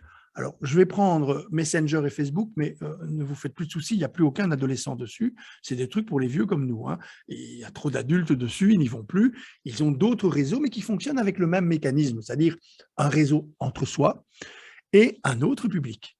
Alors, on est entre nous, vas-y, montre ceci, voire dans le cas du revenge porn, vous avez une situation qui est une situation de partage, non pas de l'intimité, mais de l'intime. Il faut bien faire la différence entre l'un et l'autre. L'intime, c'est ce qui vous appartient, qui n'aura jamais rien à voir avec le monde public. L'intimité, c'est ce qui est privé, mais qui est susceptible d'être rendu public en fonction des exigences de la société. Les hommes politiques doivent montrer maintenant leur fiche de paye. Ce n'était pas envisageable il y a quelques années. Ils pouvaient encore se dédouaner en disant « c'est ma vie privée ». Maintenant, c'est fini, il y a une exigence d'extimité. Si je veux voir les façades de vos maisons, il suffit que je prenne vos identités. Pour la plupart d'entre vous, je verrai les façades de vos maisons. Et donc, l'extimité, c'est le partage de sa vie sociale ou de sa vie privée sur des espaces publics. les adultes qui vont en vacances et qui multiplient les images d'eux-mêmes en vacances, d'une part, ils rendent un merveilleux service à tous ceux qui veulent visiter leur maison pendant qu'ils ne sont pas là, mais ça, c'est secondaire. Mais aussi, ils sont en train d'introduire une confusion entre l'intimité et la vie publique. L'intime, ce sont vos fantasmes sexuels, c'est votre nudité. Celle-là, elle n'a, quoi qu'il arrive, rien à faire, quelles que soient les exigences du monde social, sur des réseaux sociaux qui sont des espaces publics. Ça peut se concevoir, c'est comme ça que beaucoup d'adolescents sont piégés, ça peut se concevoir sur les espaces privés à l'intérieur des espaces publics, l'équivalent de Messenger. On est entre nous, on s'amuse, on est un couple, tu vas me prouver que tu m'aimes, tu vas m'envoyer des images de toi, etc., etc. Et vous avez un partage, non pas de l'intimité, mais de l'intime. Et puis, il suffit d'un partage. Et c'est comme si on vous projetait le lendemain matin dans un bus sans vêtements. Vous aurez l'impression que tout le monde vous a vu sans vêtements dans le bus, et cette impression est aggravée par le fait que vous avez le sentiment que vos proches vous ont vu aussi sans vêtements et que vos proches savent que tout le monde vous a vu sans vêtements. Donc, vous avez un sentiment d'anéantissement absolu. Sur les réseaux sociaux, quand on est agressé, le côté incendie, ça va très, très vite, on est incendié. Je suis très, très présent sur les réseaux sociaux parce que je pense que c'est un média qui peut être intéressant, mais il faut le manier avec précaution et je vous assure qu'on vit régulièrement des situations de cyberharcèlement. J'ai eu l'occasion de l'éprouver parce que, par exemple, pendant la pandémie, juste après un Codeco, j'ai simplement expliqué que les enfants allaient plus souffrir de la tension autour des masques que des masques eux-mêmes. Et que si les adultes se chamaillaient autour des masques, les parents notamment et les enseignants, les enfants allaient souffrir beaucoup plus, ce que la recherche a démontré. Les enfants qui manifestaient des troubles respiratoires étaient ceux dont les parents étaient contre les masques. Donc, c'était juste une façon de dire, je ne suis pas pour les masques, ni contre, ça n'avait pas de sens. Je ne suis pas virologue, je n'ai pas à prendre parti là-dessus. Sur le plan pédagogique, j'expliquais qu'il fallait éviter les tensions. Vous n'imaginez pas le massacre après auquel vous vous heurtez quand tous les anti-masques vous pointent du doigt, vous traitent de tous les noms et de manière très virulente. La seule façon dont j'ai pu répondre, c'est un énorme qui était très très fort liké parce que les gens comprenaient mon découragement absolu et que finalement, plutôt que d'expliquer, d'essayer, il valait mieux lancer ce grand cri de désespoir, qui était un soupir sur réseau social, qui m'a permis de sortir de ce qui est de toute façon mal vécu. Parce que vous pouvez toujours dire à la personne, écoute, sors des réseaux sociaux, de toute façon, si tu te fais agresser. Imaginez que je vous dis, sur la place de Wavre, il y a 600 personnes qui sont rassemblées pour le moment et qui sont en train de déblatérer à votre sujet. Mais il ne faut pas vous en inquiéter, on s'en fout. Vous allez me dire au moins, mais dites-moi ce qu'ils racontent. Vous allez essayer de savoir ce qu'on est en train de dire. Et donc, dire à son enfant qui est victime d'une agression sur les réseaux sociaux, d'abord, tu n'avais pas à y être. Ça, c'est un très, très mauvais pli. Je le dis à chaque conférence, chaque fois que j'ai accès à des parents ou des grands-parents, ne diabolisez pas les réseaux sociaux. Vous allez créer les conditions de sa virulence. Si vous dites à votre enfant, tu es trop jeune, tu as 12 ans, attends d'avoir 13 ans. Non, attends d'avoir 15 ans. Il ira de toute façon sur les réseaux sociaux, ça va être tous de plus en plus nombreux et de plus en plus jeunes. Mais si vous avez diabolisé le réseau social, s'il lui arrive quelque chose qui ne lui convient pas, il ne vous le dira pas, parce qu'il sait ce qu'il va entendre. On t'avait dit de ne pas aller là-dessus. Alors que si vous dites, c'est génial les réseaux sociaux, ça peut être très chouette pour tout le monde, mais si t'arrive quelque chose, tu nous promets de nous en parler, vous jouerez effectivement votre rôle préventif avec beaucoup plus d'efficacité que si vous avez diabolisé le réseau social. Même chose, reprocher à l'enfant d'avoir été imprudent sur les réseaux sociaux. On est dans des modes de séduction ludiques que les adultes comprennent évidemment difficilement, mais que les adolescents finalement imaginent comme participants de leur culture. Et donc, les imprudences numériques, elles sont très, très fréquentes. Je vous l'ai dit tout à l'heure, elles sont réalisées par les adultes aussi, mais également par les élèves, par les enfants, par les adolescents, ce qui fait que le risque d'agression, il est terriblement important et il est terriblement incendiant parce que vous avez un sentiment d'impuissance absolue. Vous êtes agressé très, très vite. Autre exemple de sites qui produisent beaucoup de dégâts, le site des Gros Nez. Je vais en prendre deux exemples. Il y a le site des Gros Nez et un site qui s'appelle Mort aux salopes. Le site des Gros Nez, c'est un site qui a priori semble marrant. On prend la photo de sa classe, on l'envoie sur le site des Gros Nez et vous avez un logiciel qui va aller chercher celui dans la classe qui a le plus gros nez, qui isole sa tête et qu'il envoie sur le site des gros nez. Alors, c'est vrai qu'a priori, on pourrait dire c'est marrant. Non, c'est un site haineux, qui est fait pour ça d'ailleurs. Vous allez voir un déchaînement, ce qu'on appelle un passage à tabac numérique, où vous allez être agressé par des gens que vous ne connaissez pas, qui se surajoutent à des gens que vous connaissez. Vous aurez des messages du style « c'est vrai que tu as un gros nez, mais il n'est pas assez gros parce qu'on voit encore ta sale gueule. Est-ce que tu as fait un procès à tes parents pour avoir une gueule pareille ?» Et vous avez des tonnes de messages qui vont se cumuler les uns derrière les autres, qui fait que même si vous avez une estime de vous-même solide, là vous allez peut-être résister, mais si votre estime de vous-même elle est un peu instable, vous allez vous effondrer. Le site Mort aux salopes, c'est celui qui a provoqué le décès de la petite Marion en France. Hein. C'est un site dans lequel, quand vous quittez, votre petite amie vient de vous quitter, vous faites une photo d'elle en train d'embrasser son nouveau copain et vous l'envoyez sur Mort aux salopes. Là aussi, déchaînement qui va se généraliser, ce qu'on appelle le revenge porn, par exemple. C'est un site qui va le démultiplier avec des agressions qui sont épouvantables.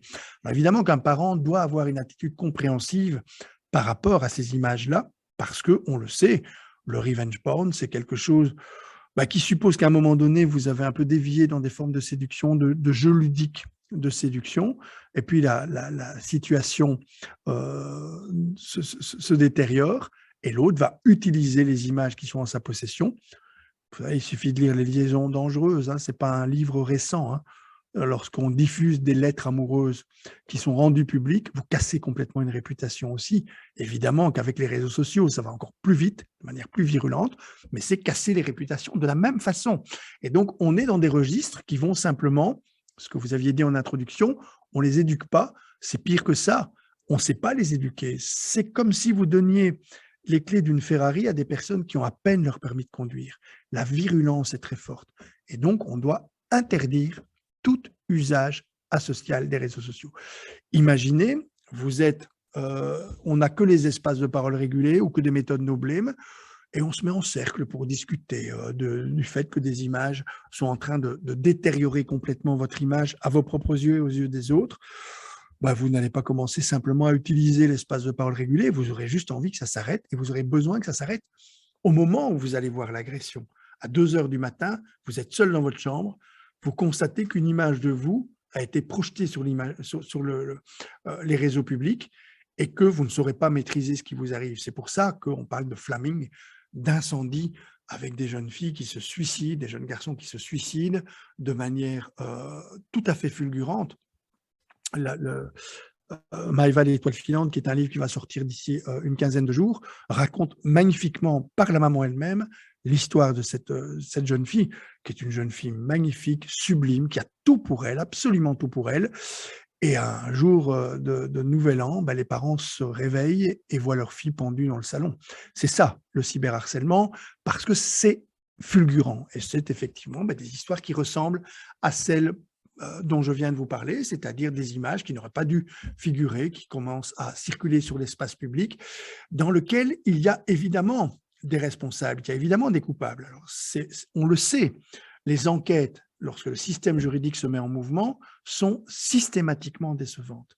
On le sait, le système juridique, qui est un système nécessairement lent, ne va pas produire une réponse satisfaisante.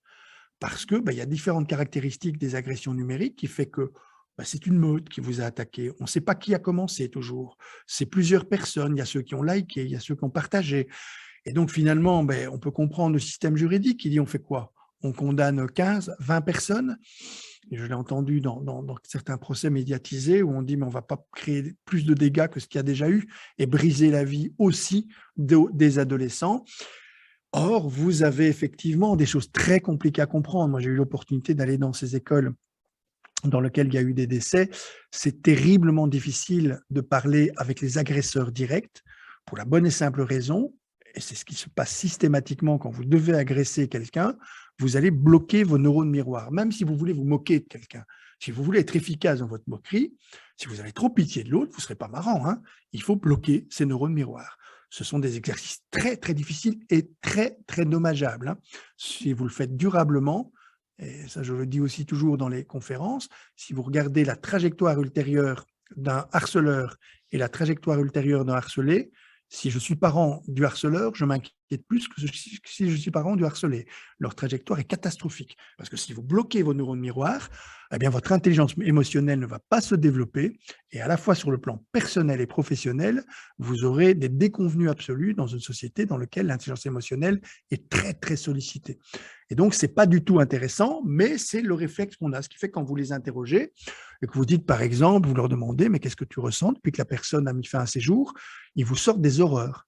Du style, a bien fait de se foutre en l'air, de toute façon, c'était une conne. J'ai une maman dans mon bureau qui m'expliquait que les agresseurs sont venus à la morgue, ont vu les traces de cordes et ont rigolé. Alors évidemment que c'est terriblement choquant pour une maman. On peut le comprendre, parce que si vous ne bloquez pas vos neurones miroirs, eh ben, vous vous écroulez. Et donc, c'est leur façon de survivre. Ceux qui croulent tout de suite, dès le premier entretien, c'est ceux qui ne sont pas les agresseurs directs, ceux qui ont liké, ceux qui ont partagé, qui disent on est des salauds, on est dégueulasses, parce qu'eux, ils n'ont pas bloqué leur neurone miroir, donc ils s'effondrent directement. Mais tout ça pour vous dire que le système juridique, évidemment, dans une enquête, alors là, je suis parfois en opposition avec beaucoup de mes collègues qui m'agacent prodigieusement quand ils disent « Oui, mais tout ça est plurifactoriel », c'est un mot qu'on utilise beaucoup dans l'université, le harcèlement et le cyberharcèlement, il y a plein de facteurs, effectivement. Toute souffrance humaine est plurifactorielle. Vous avez toujours plusieurs facteurs qui vont l'expliquer. Il n'empêche que ce qui fait écrouler l'édifice, c'est l'agression numérique que vous avez subie et qui fait écrouler un édifice qui est toujours fragile. Si je fais une enquête sur chacun d'entre vous, je vais trouver des points de fragilité parce que votre vie n'est pas un long fleuve tranquille, qu'il y a des moments un peu compliqués. Et évidemment, quand une maman entend « Ah, mais le juge a dit, oui, c'est vrai qu'elle avait aussi des difficultés familiales. Les parents avaient des problèmes de couple. » Tout ce qu'on peut voir dans la vie ordinaire, là, les parents s'effondrent. Et c'est systématique. C'est d'ailleurs, si vous regardez une série qui explique remarquablement comment fonctionne le cyberharcèlement, elle s'appelle 13 Reasons Why, c'est-à-dire 13 raisons qui expliquent. C'est 13 épisodes qui vont expliquer une situation de cyberharcèlement. Si vous prenez chaque épisode individuellement, vous vous dites, mais il n'y a pas de quoi se foutre en l'air. Prenez les 13, vous comprenez pourquoi on se met en l'air. C'est d'ailleurs le danger de ce type de série, c'est qu'elle donne l'impression que la seule option possible, c'est de se foutre en l'air. Et ça a créé une vague de suicides aux États-Unis notamment, simplement parce que vous expliquez suicide-toi, et puis on voit effectivement après venge-toi auprès de tes agresseurs, mais d'abord suicide-toi.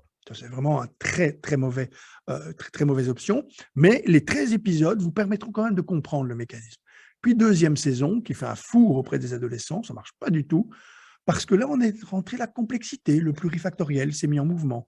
On commence à voir la famille, comment ça se passe, les points de fragilité qu'avait cette jeune fille.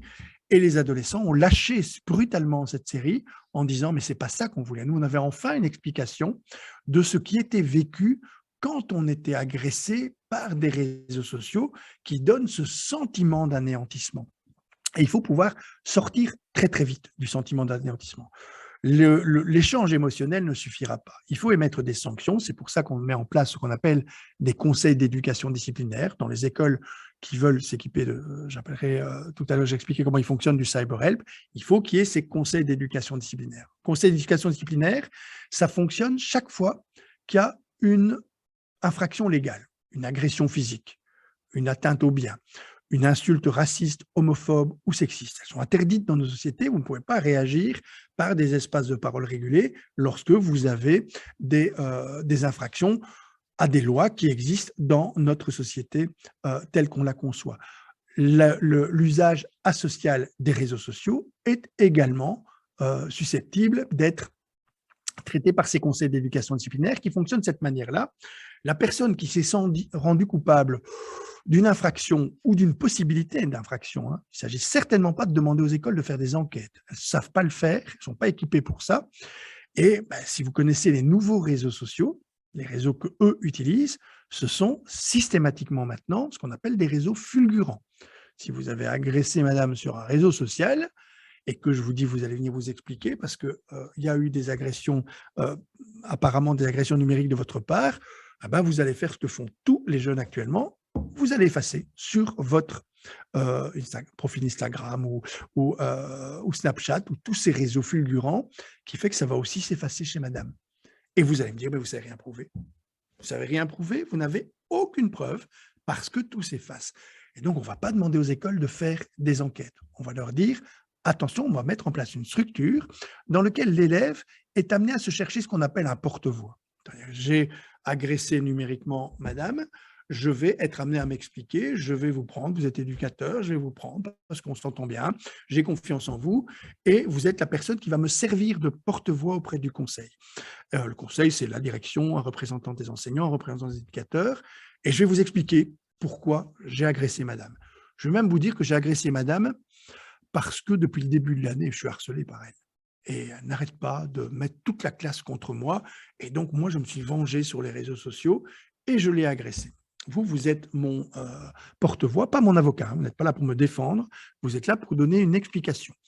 L'explication de monsieur, par exemple, si je vous utilise comme porte-voix, c'est « j'ai rien fait », puisque vous avez tout effacé. Donc, vous allez juste dire « j'ai rien fait ».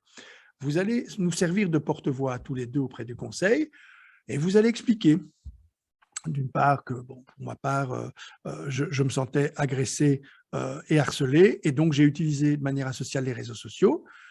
La sanction, elle va être systématique. C'est interdit d'utiliser de manière asociale les réseaux sociaux, et on te dit déjà que c'est interdit. Et on émet une sanction dès aujourd'hui, mais la sanction est probatoire.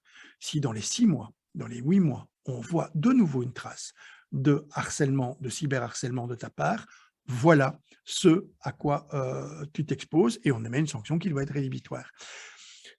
Dans le cas de monsieur, dans lequel vous dites « mais moi, j'ai rien fait », on va dire « on ne sait pas si tu as fait ». On ne va même pas chercher à le prouver. On te dit juste que si tu n'as pas fait, ben, tu ne fais pas. Et si tu as fait, tu ne refais pas.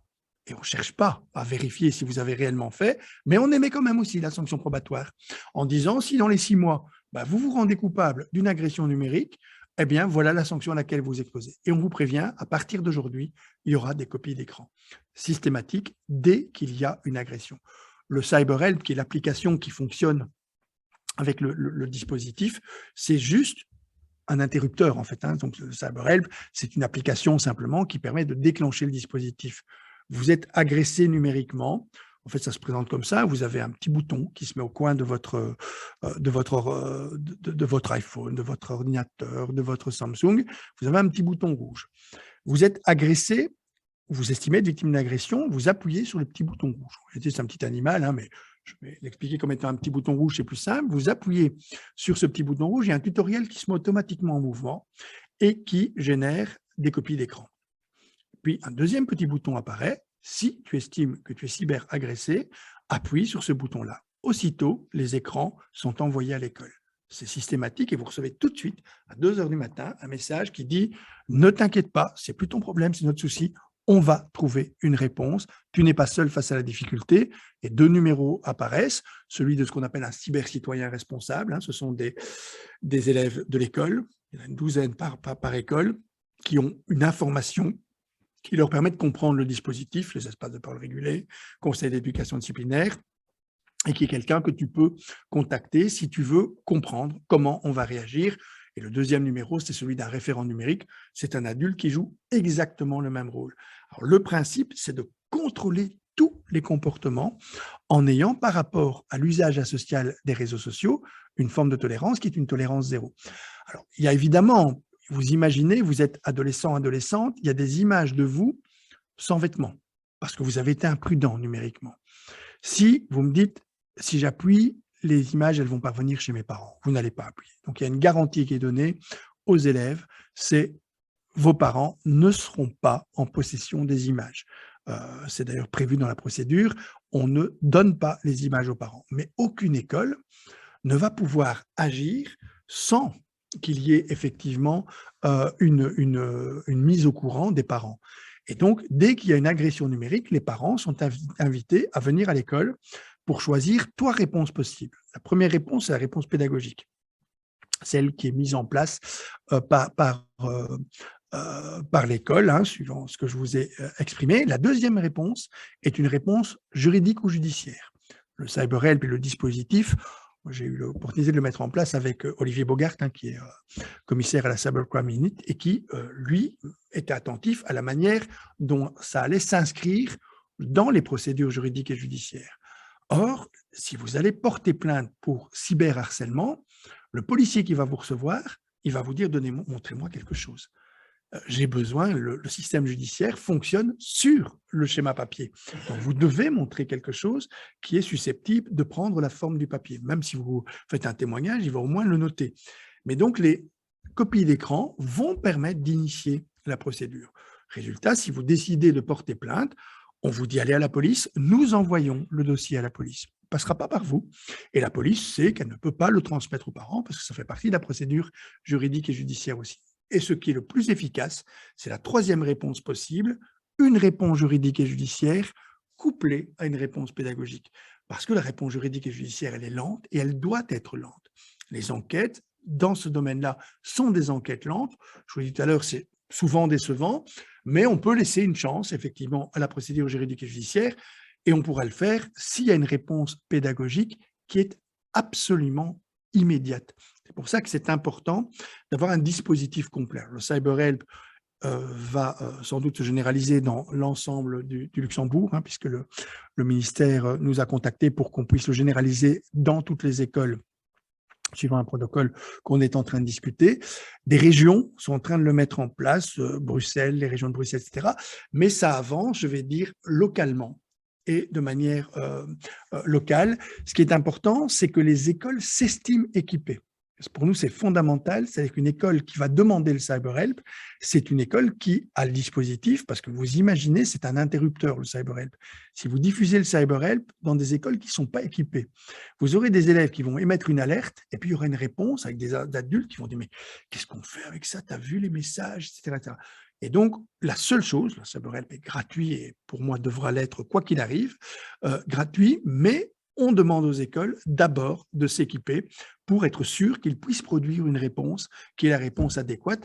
Et donc, simplement me dire, mais on a vous savez, on a les méthodes Picasso, on fait du no-blame, on fait des réunions, etc. Ce n'est pas suffisant parce qu'on sait que c'est important qu'il y ait aussi un système de sanctions. Le CyberHelp, on ne contrôlera pas uniquement en générant de l'intelligence émotionnelle, de la bienveillance, etc., parce que les réseaux sociaux sont terriblement virulents, qu'ils ont des caractéristiques qui ont augmenté de manière importante les effets du harcèlement, plusieurs caractéristiques, notamment l'effet qu'on appelle l'effet mandarin chinois. Si vous ne voyez pas le visage de la personne que vous agressez, vous ne mettez pas de frein à votre agression. On appelle ça mandarin chinois parce que si je vous dis, voilà, il y a un petit bouton en face de vous, si vous appuyez dessus, vous allez devenir instantanément terriblement riche. Mais au moment où vous allez appuyer dessus, il y a un mandarin chinois de l'autre côté de la planète qui va exploser. Je ne connais pas le mandarin chinois, on va devenir riche, allons-y. Si je vous dis, vous pouvez appuyer sur le bouton, c'est ce mandarin chinois-là. Je vais juste vous montrer sa photo. Il y a déjà un nombre beaucoup plus important de personnes qui n'appuient pas. Et si vous êtes assis à côté du mandarin chinois, personne n'appuie, c'est l'effet du visage de l'autre. L'autre effet, c'est ce qu'on appelle l'effet cockpit, hein, on appelle l'effet cockpit parce que la personne qui a largué la bombe atomique sur Hiroshima, quand elle est sortie de son avion, on lui a demandé comment ça allait, il dit très bien, j'ai juste un petit souci parce que je n'ai pas payé la facture de mon frigo et je m'en rends compte. Et il va faire une dépression carabinée après quand il va voir les effets de ce qu'il aura commis, mais sur le coup, quand vous ne voyez pas les effets, vous n'avez absolument aucun retentissement émotionnel. Ce deuxième élément se rajoute à l'effet meute. On partage, on like, on surajoute. Et c'est une meute qui attaque et donc on déresponsabilise chacun en disant « c'est pas moi, c'est lui qui a émis le premier message et le premier message, il vient d'un autre message. » Et ceux qui partagent ou ceux qui like, eh bien, sont tout aussi responsables. On peut d'ailleurs imaginer que lorsqu'il y a des captures d'écran, eh bien, ceux qui like sont aussi appelés à s'expliquer au conseil d'éducation disciplinaire dans certains cas. Ça a fonctionné parfois très, très bien comme ça. Tout ça pour vous dire que la virulence est inédite, que la fulgurance est aussi quelque chose dont on doit tenir compte et que surtout le désarroi des adultes, et notamment de certaines écoles qui se déclarent incapable, et j'entends encore maintenant, y compris parfois dans les responsables politiques, que sur ce plan-là, en tout cas, moi, je ne ménage pas, qui parlent de harcèlement en disant le cyberharcèlement, ça on verra plus tard. Tout ce qui est fait pour le harcèlement et qui ne prend pas en considération les effets du cyberharcèlement, ce sont des effets cosmétiques. On le sait, il est maintenant quasiment systématique dès 10 ans, hein, donc c'est pour le fondamental aussi, l'espace numérique est un espace qui aggrave les phénomènes. Et donc dire on a fait un dispositif là sympa dans lequel on se donne la main en se faisant des bisous les uns aux autres, etc. Je vous avoue que ça a tendance à m'agacer prodigieusement parce que c'est une réponse qui semble rassurer tout le monde parce que c'est cosmétique, c'est joli, ça fait des belles images. Mais sur le cyberharcèlement, il faut aller beaucoup plus loin, beaucoup plus vite et se donner les moyens de le faire parce qu'aucun adulte n'a actuellement le droit de se déclarer démuni face au cyberharcèlement. C'est pour ça que j'utilise tant les médias pour expliquer que les outils existent parce que dire à un enfant, tu sais, on ne sait pas très bien comment on va réagir. Je finirai par là. Si vous voulez un vrai prolongement intéressant à cette conférence, allez voir un film qui s'appelle Un monde de Laura Vandel. Je ne sais pas si certains l'ont vu. C'est le meilleur film que j'ai jamais vu sur le harcèlement. Il parle des cours de récréation. Il faut savoir que Laura Vandel, je l'ai rencontrée il y a 8 ans, au moment où ce film existait vaguement dans sa tête. Je me souviens, comme je suis très timide, je parle beaucoup, et je l'ai saoulée. Je me suis dit, je suis rentré chez moi en me disant, mais la pauvre fille, je lui ai mis 3 heures, on a parlé, j'ai parlé, je n'ai même pas entendu le son de sa voix. Je parlais, et puis je suis rentré chez moi en me disant, mais écoute, je ne sais pas ce que j'ai fait, mais j'ai vraiment dû embêter cette pauvre dame, je ne sais même pas ce qu'elle va faire avec ça. Puis 8 ans après, j'ai vu apparaître ce film, qui est juste prodigieux, qui montre une cour de récréation à hauteur d'enfant, qui montre qu'évidemment, ce n'est pas le pays des bisounours, qui montre que la violence, que l'agressivité hiérarchique se met en scène très très vite chez les enfants, et qui montre surtout, et c'est ça là que le film est magnifique, une école qui n'est pas du tout outillée, mais qui n'est pas du tout malveillante. Vous avez des films qui sont des brûlots contre les écoles. Je ne les supporte pas beaucoup non plus, mais ce film-là n'est pas un brûlot contre l'école. Et il y a cette enseignante merveilleuse qui s'installe à côté de l'enfant et dit, tu sais, on voudrait bien pouvoir t'aider, mais on ne sait pas quoi faire. Et c'est ce que je vois systématiquement dans les écoles qui demandent à être outillées.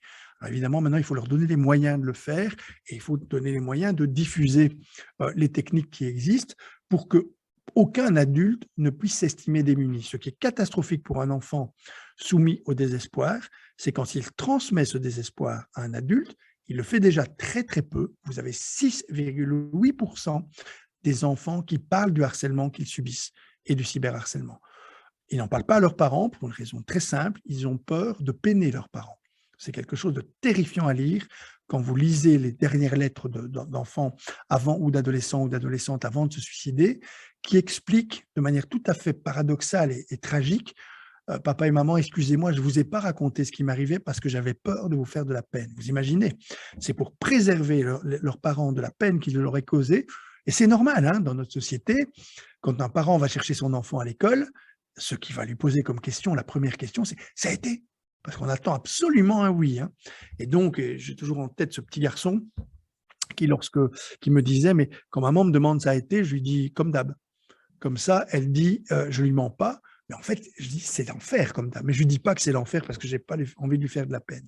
C'est tout le problème des mécanismes dans lesquels on parle très peu. Et quand ils parlent, s'ils parlent à un adulte qui est démuni, là, leur désespoir, c'est-à-dire l'idée que ce qui leur arrive va durer tout le temps, ça devient de la désespérance. Même si j'en parle aux autres, ils n'ont pas l'air de savoir ce qu'ils doivent faire. Donc, on a un besoin urgent dans les écoles de personnes qui disent « on sait comment réagir » parce que les outils existent et qu'on puisse donner cette réponse assertive à tous les enfants sur les réseaux sociaux, dans les cours de récréation et partout dans les écoles.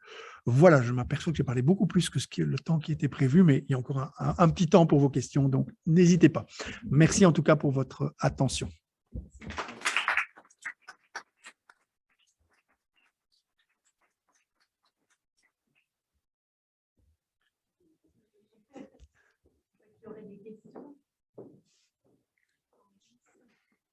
Moi, je voudrais d'abord vous remercier parce que, j'ai déjà dit à monsieur avant, mais j'ai travaillé quelques années dans l'aide à la jeunesse et j'ai vu des élèves qui avaient décroché de l'école.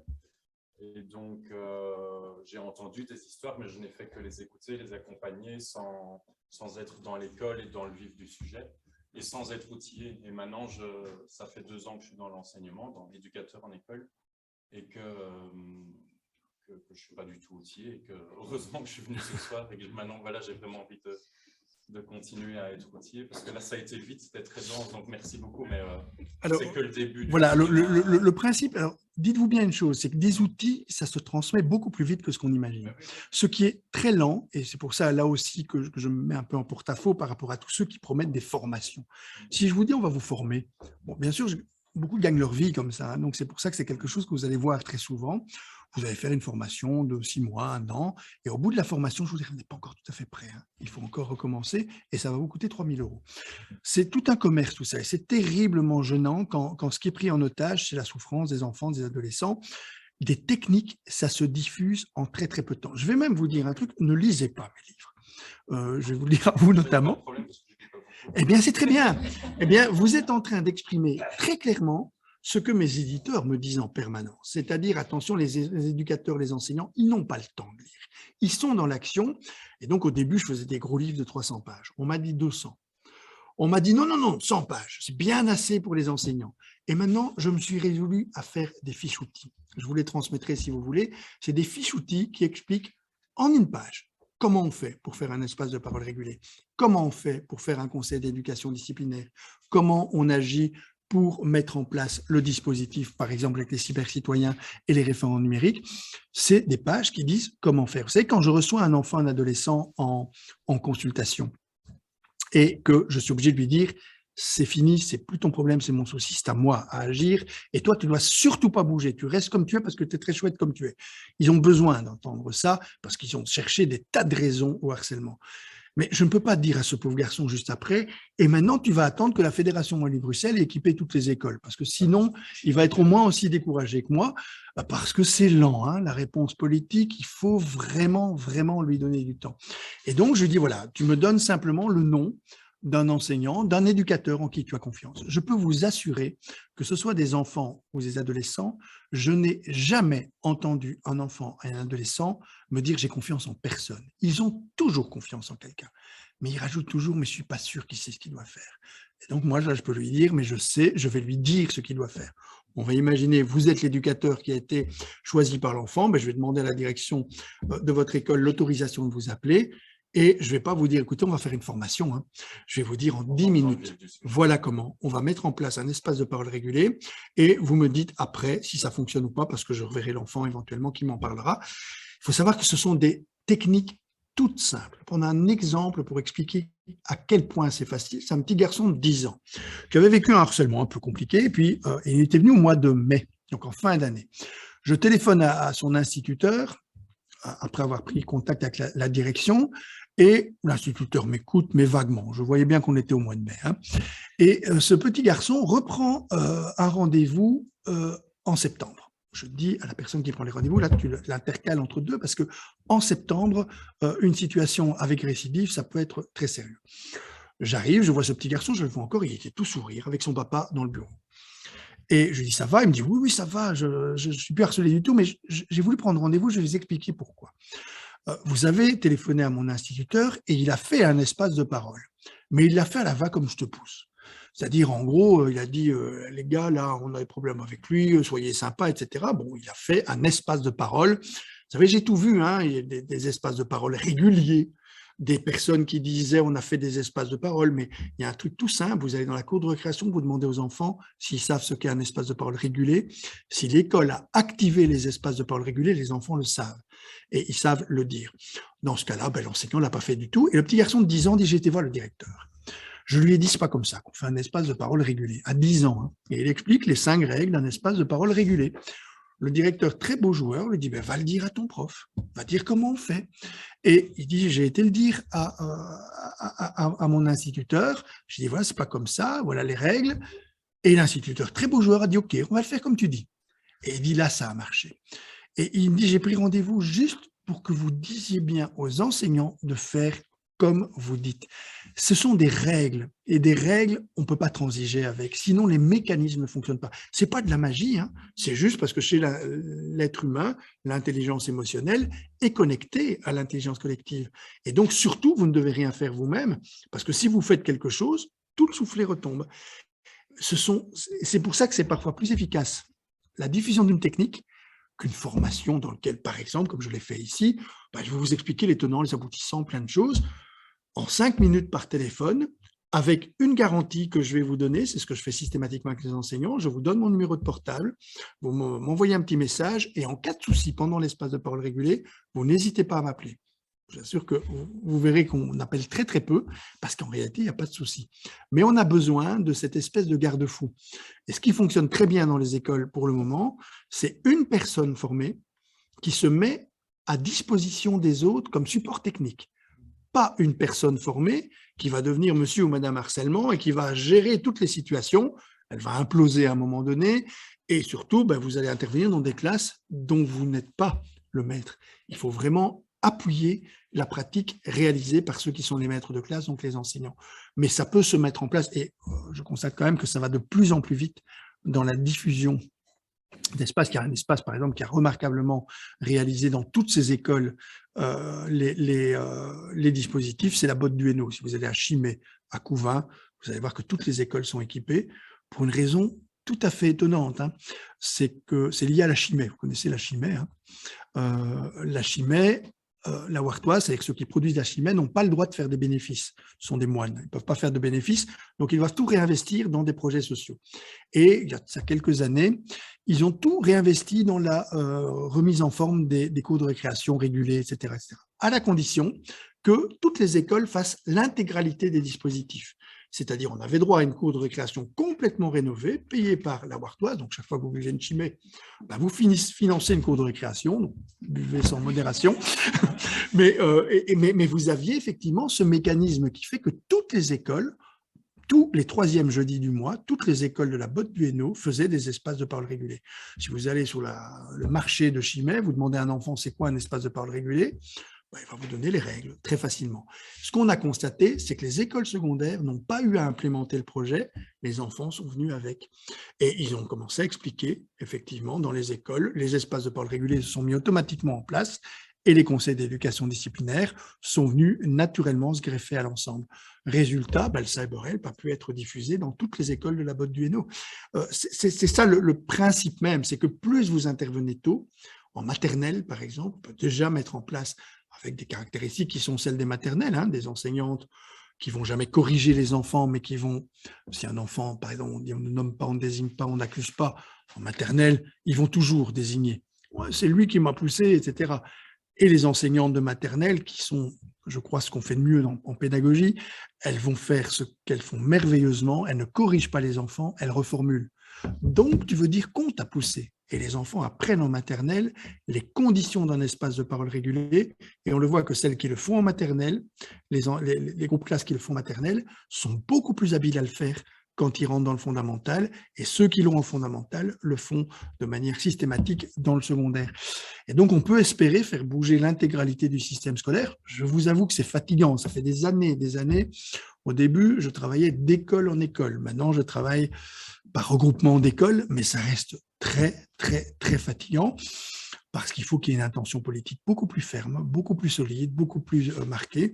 Elle vient du Luxembourg, c'est sans doute parce que c'est plus petit, mais je voudrais quand même qu'au niveau de la Fédération de Bruxelles, là c'est très clair, on soit beaucoup plus en phase avec l'idée que si on fait un projet prévention du harcèlement, si on néglige le cyberharcèlement, tout ça va produire une énorme insatisfaction et ce sera juste un écran de fumée qui permettra de donner l'impression qu'on a fait quelque chose dans un domaine dans lequel on sait qu'on doit agir très vite, très très vite, parce que je terminerai par là, la Covid n'a tué aucun adolescent. Le cyberharcèlement, je peux vous dire que c'était hors norme, ce à quoi on a assisté ces 2 années, avec une injonction qui était celle de l'OMS de ne pas parler des suicides. Parce qu'effectivement, on risquait ce qu'on appelle un effet copycat. Si on avait parlé des suicides, on en aurait généré encore plus. Les médias ont très bien joué leur rôle, ils n'ont pas parlé des suicides, et nous-mêmes avons eu la même injonction, donc on est resté très discret par rapport à ça. Mais il faut savoir que c'est terriblement meurtrier, et que dans le climat actuel, qui est un climat d'engourdissement psychique, il faut bien le dire, d'inquiétude généralisée avec des élèves qui effectivement se méfient de leur avenir, et donc il y a quelque chose de très tendu au niveau émotionnel, la pénurie d'événements chez les jeunes aussi qui a fortement augmenté cette tendance cyberharcèlement, et puis la généralisation des écrans. qui devient effectivement un média scolaire. Si l'école s'approprie l'écran comme média scolaire, elle doit aussi pouvoir donner le sentiment qu'elle protège ses usagers. Oui. Une question qui nous vient de personnes qui vous suivent via Zoom. Par rapport au CyberHelp, quelles sont les démarches à réaliser et surtout, vers qui aller pour se faire accompagner dans la mise en place du dispositif et sous réserve de l'hypothèse où nous souhaiterions l'appliquer au sein d'une structure scolaire? Alors, je vais donner toutes les références à la personne qui a, je fais souvent comme ça quand je fais des conférences, toutes les références pour pouvoir nous contacter, pour pouvoir activer le dispositif, donc parce que c'est le préalable. Il faut d'abord activer le dispositif, après le CyberHelp sera libéré. Alors, je ne peux pas vous dire ce sera fait la semaine prochaine ou dans un mois, parce que, je vous l'ai dit tout à l'heure, les demandes d'écoles sont multiples, hein, et donc on va privilégier dans un premier temps les écoles qui montrent une capacité de se regrouper, de pouvoir travailler localement, et je vais dire de manière locale. La région de la Louvière, par exemple, est en train d'équiper toutes ces écoles, Bruxelles, capitale aussi, donc vous avez des regroupements qui rendent finalement la mise en mouvement du dispositif beaucoup plus facile, parce qu'on explique les principes, et puis, c'est important, on va répondre aux questions concrètes que les écoles se posent dans chacun des territoires, ce qu'on fait des foires aux questions, parce que ce qu'un enseignant a besoin de savoir, c'est qu'est-ce que je fais quand et comment je fais ci. Et de manière très concrète, comment on active le dispositif. Vous savez, simplement diffuser et puis dire maintenant débrouillez-vous, on doit accompagner après avec les situations concrètes qui sont celles qui sont traversées par chacune des écoles. Et donc, l'ensemble des éléments, en ce compris, hein, je me permettrai aussi de vous envoyer les fiches outils qui peuvent être mis sans problème à disposition de tous ceux qui le demandent, parce que ce sont des documents qui permettent d'agir très très vite sans devoir passer par des dispositifs de formation complets. Merci. En tant que parent, si un enfant fait part justement d'un problème de cyberharcèlement, ce qui est déjà sans doute très positif, qui n'en fait pas. Mais donc, quels sont les premiers réflexes aussi comme ça? Alors ça, c'est très très bien. Le premier réflexe, c'est ne pas vous démonter. On va trouver une solution. Ne t'inquiète pas, les outils existent. Ça, c'est vraiment ce qu'un parent doit avoir dans sa tête. Les outils existent. Deuxième réflexe, on copie tous les écrans. Tu ne laisses rien passer dans les copies d'écran. Tu les copies. Tu me les montres si tu veux. Tu me les montres pas si tu veux me préserver, mais tu les gardes. Tu les gardes parce qu'on va activer la double réponse. Alors, il ne faut pas attendre que l'école soit outillée pour suggérer que les outils existent. Il faut que l'école sache que vous savez que ces outils existent. Et donc, sur ce plan-là, vous savez, moi, je ne vais pas dans les médias pour le plaisir. Pour vous dire la vérité, j'aime pas beaucoup les médias, je suis un grand timide. Mais j'y vais parce qu'il faut absolument qu'on puisse passer à un moment donné le message que les outils existent. La seule chose que je vous demanderai de ne jamais avoir par rapport à votre enfant, c'est l'idée que vous êtes complètement désemparé, pire que ça, que ce qu'il est en train de vous dire vous anéantit vous aussi. Là, on est à ce moment-là dans quelque chose qui ne permet pas à l'adolescent de faire face, et donc on va trouver une solution. Et si la solution n'est pas tout à fait complète avec la première qu'on propose, on en proposera une autre. Mais on en viendra à bout, parce qu'il n'y a pas de fatalité par rapport au cyberharcèlement, et n'écoutez pas les gens qui vous disent c'est complexe. C'est vrai que c'est complexe, mais ce n'est pas parce que c'est complexe qu'il n'y a pas des réponses qui sont tout à fait pragmatiques et tout à fait simplifiées par rapport à un mécanisme complexe, mais dont on comprend les tenants et les aboutissants. C'est le paradigme de la complexité qui est celui, enfin moi je suis universitaire et je travaille beaucoup avec mes collègues, mais j'ai beaucoup de mal à les supporter. Ils me le rendent bien d'ailleurs, hein, mais j'ai du mal à les supporter parce qu'ils n'arrêtent pas de dire oui c'est complexe, c'est complexe. Ils font des interventions pour expliquer à quel point c'est complexe, et quand on leur demande mais qu'est-ce qu'on fait alors? Ah, c'est pas. Ça n'a aucun intérêt d'aller manier la complexité. La compréhension de la complexité, c'est juste une façon de se dire attention, cherchons des réponses qui soient suffisamment sensibles à cette complexité, mais qui ne sont pas des réponses complexes, qui ne sont pas non plus des réponses qui viennent en dehors de l'école. N'envoyez pas votre enfant chez un psychologue. Moi, j'en reçois des camions d'enfants. Comme ça, on me dit, il a un problème d'estime de lui-même et donc il est harcelé. Ah non, je dis d'abord, on arrête le harcèlement, après on verra l'estime de soi, parce qu'évidemment que l'estime de soi, elle est saccagée parce que si vous voulez vérifier si votre enfant a une estime de lui-même qui est préservée, vous lui posez une question toute simple. Vous vous imaginez simplement que vous pouvez le cloner. Et donc, vous faites un deuxième comme lui. Et vous lui demandez, est-ce que tu serais copain de toi en clone, c'est-à-dire, est-ce que tu serais ton copain? Posez-vous la question par rapport à vous-même. Seriez-vous votre copain ou votre copine? Si vous hésitez et que vous dites non, c'est que vous avez un souci par rapport à l'estime de soi. On doit se trouver suffisamment aimable pour être son propre copain. Si vous me dites non, moi je serai mon copain, c'est que tout va bien. Et ben, les enfants qui ont été abîmés par le harcèlement, parfois, on arrive, mais pas toujours. Hein. Vous avez des enfants qui disent, mais non, moi je trouve que je suis gentil, que je suis un bon copain. Et bien ceux-là ont effectivement préservé l'estime qu'ils ont d'eux-mêmes en dépit de ce qu'ils ont vécu. Mais envoyer chez les psys, et c'est un réflexe qu'on a beaucoup dans le Brabant wallon, envoyer chez les psys des enfants parce qu'ils vivent du harcèlement et qu'on veut les outiller, les équiper, les psys sont désemparés. D'ailleurs, ils finissent par dire il faut que je fasse appel à quelqu'un d'autre parce que moi, je ne sais rien faire tant qu'on te massacre. Je ne sais rien faire. Il faut d'abord qu'on arrête le massacre. Quand vous êtes incendié, vous sortez d'abord du feu. Et puis après, on règle le problème d'incendie, puis vous reprenez votre place dans l'espace quand il est sécurisé. Mais on n'essaye pas de vous blinder pour que vous puissiez résister aux flammes. Et donc, c'est important d'avoir cette attitude-là, de dire, moi, j'ai parfois, ça m'est arrivé, hein, quand je vois des écoles qui peinent à bouger, changer d'école. On ne bouge pas. Dans cette école-là, ben, vous allez voir dans une autre qui acceptera de bouger. Et je peux vous dire que maintenant, il y a suffisamment d'écoles qui bougent que pour qu'un parent puisse aussi faire son choix de cette manière-là. Ce n'est pas une fuite, c'est juste aller chercher l'école dans laquelle les difficultés de son enfant vont pouvoir être le mieux gérées possible. Je vais malheureusement devoir vous laisser parce que je dois me lever très très tôt demain pour aller à l'étranger parler exactement des mêmes choses. Donc voilà. Merci en tout cas pour votre attention et bonne soirée à vous. Merci. Donc, la prochaine conférence, c'est Écouter le divin en soi, et ce sera le 5 mai par Philippe Antoine. Et voilà, je voulais vraiment vous remercier et remercier aussi toutes les personnes qui ont œuvré, Sandrine pour à la fois le présentiel et le virtuel, puis tout le groupe Esper qui soutient les conférences et le Mémorial Congolo qui chaque fois nous accueille. Voilà, un tout grand merci. Merci Bonne à vous. soirée et vraiment un tout Merci. grand merci.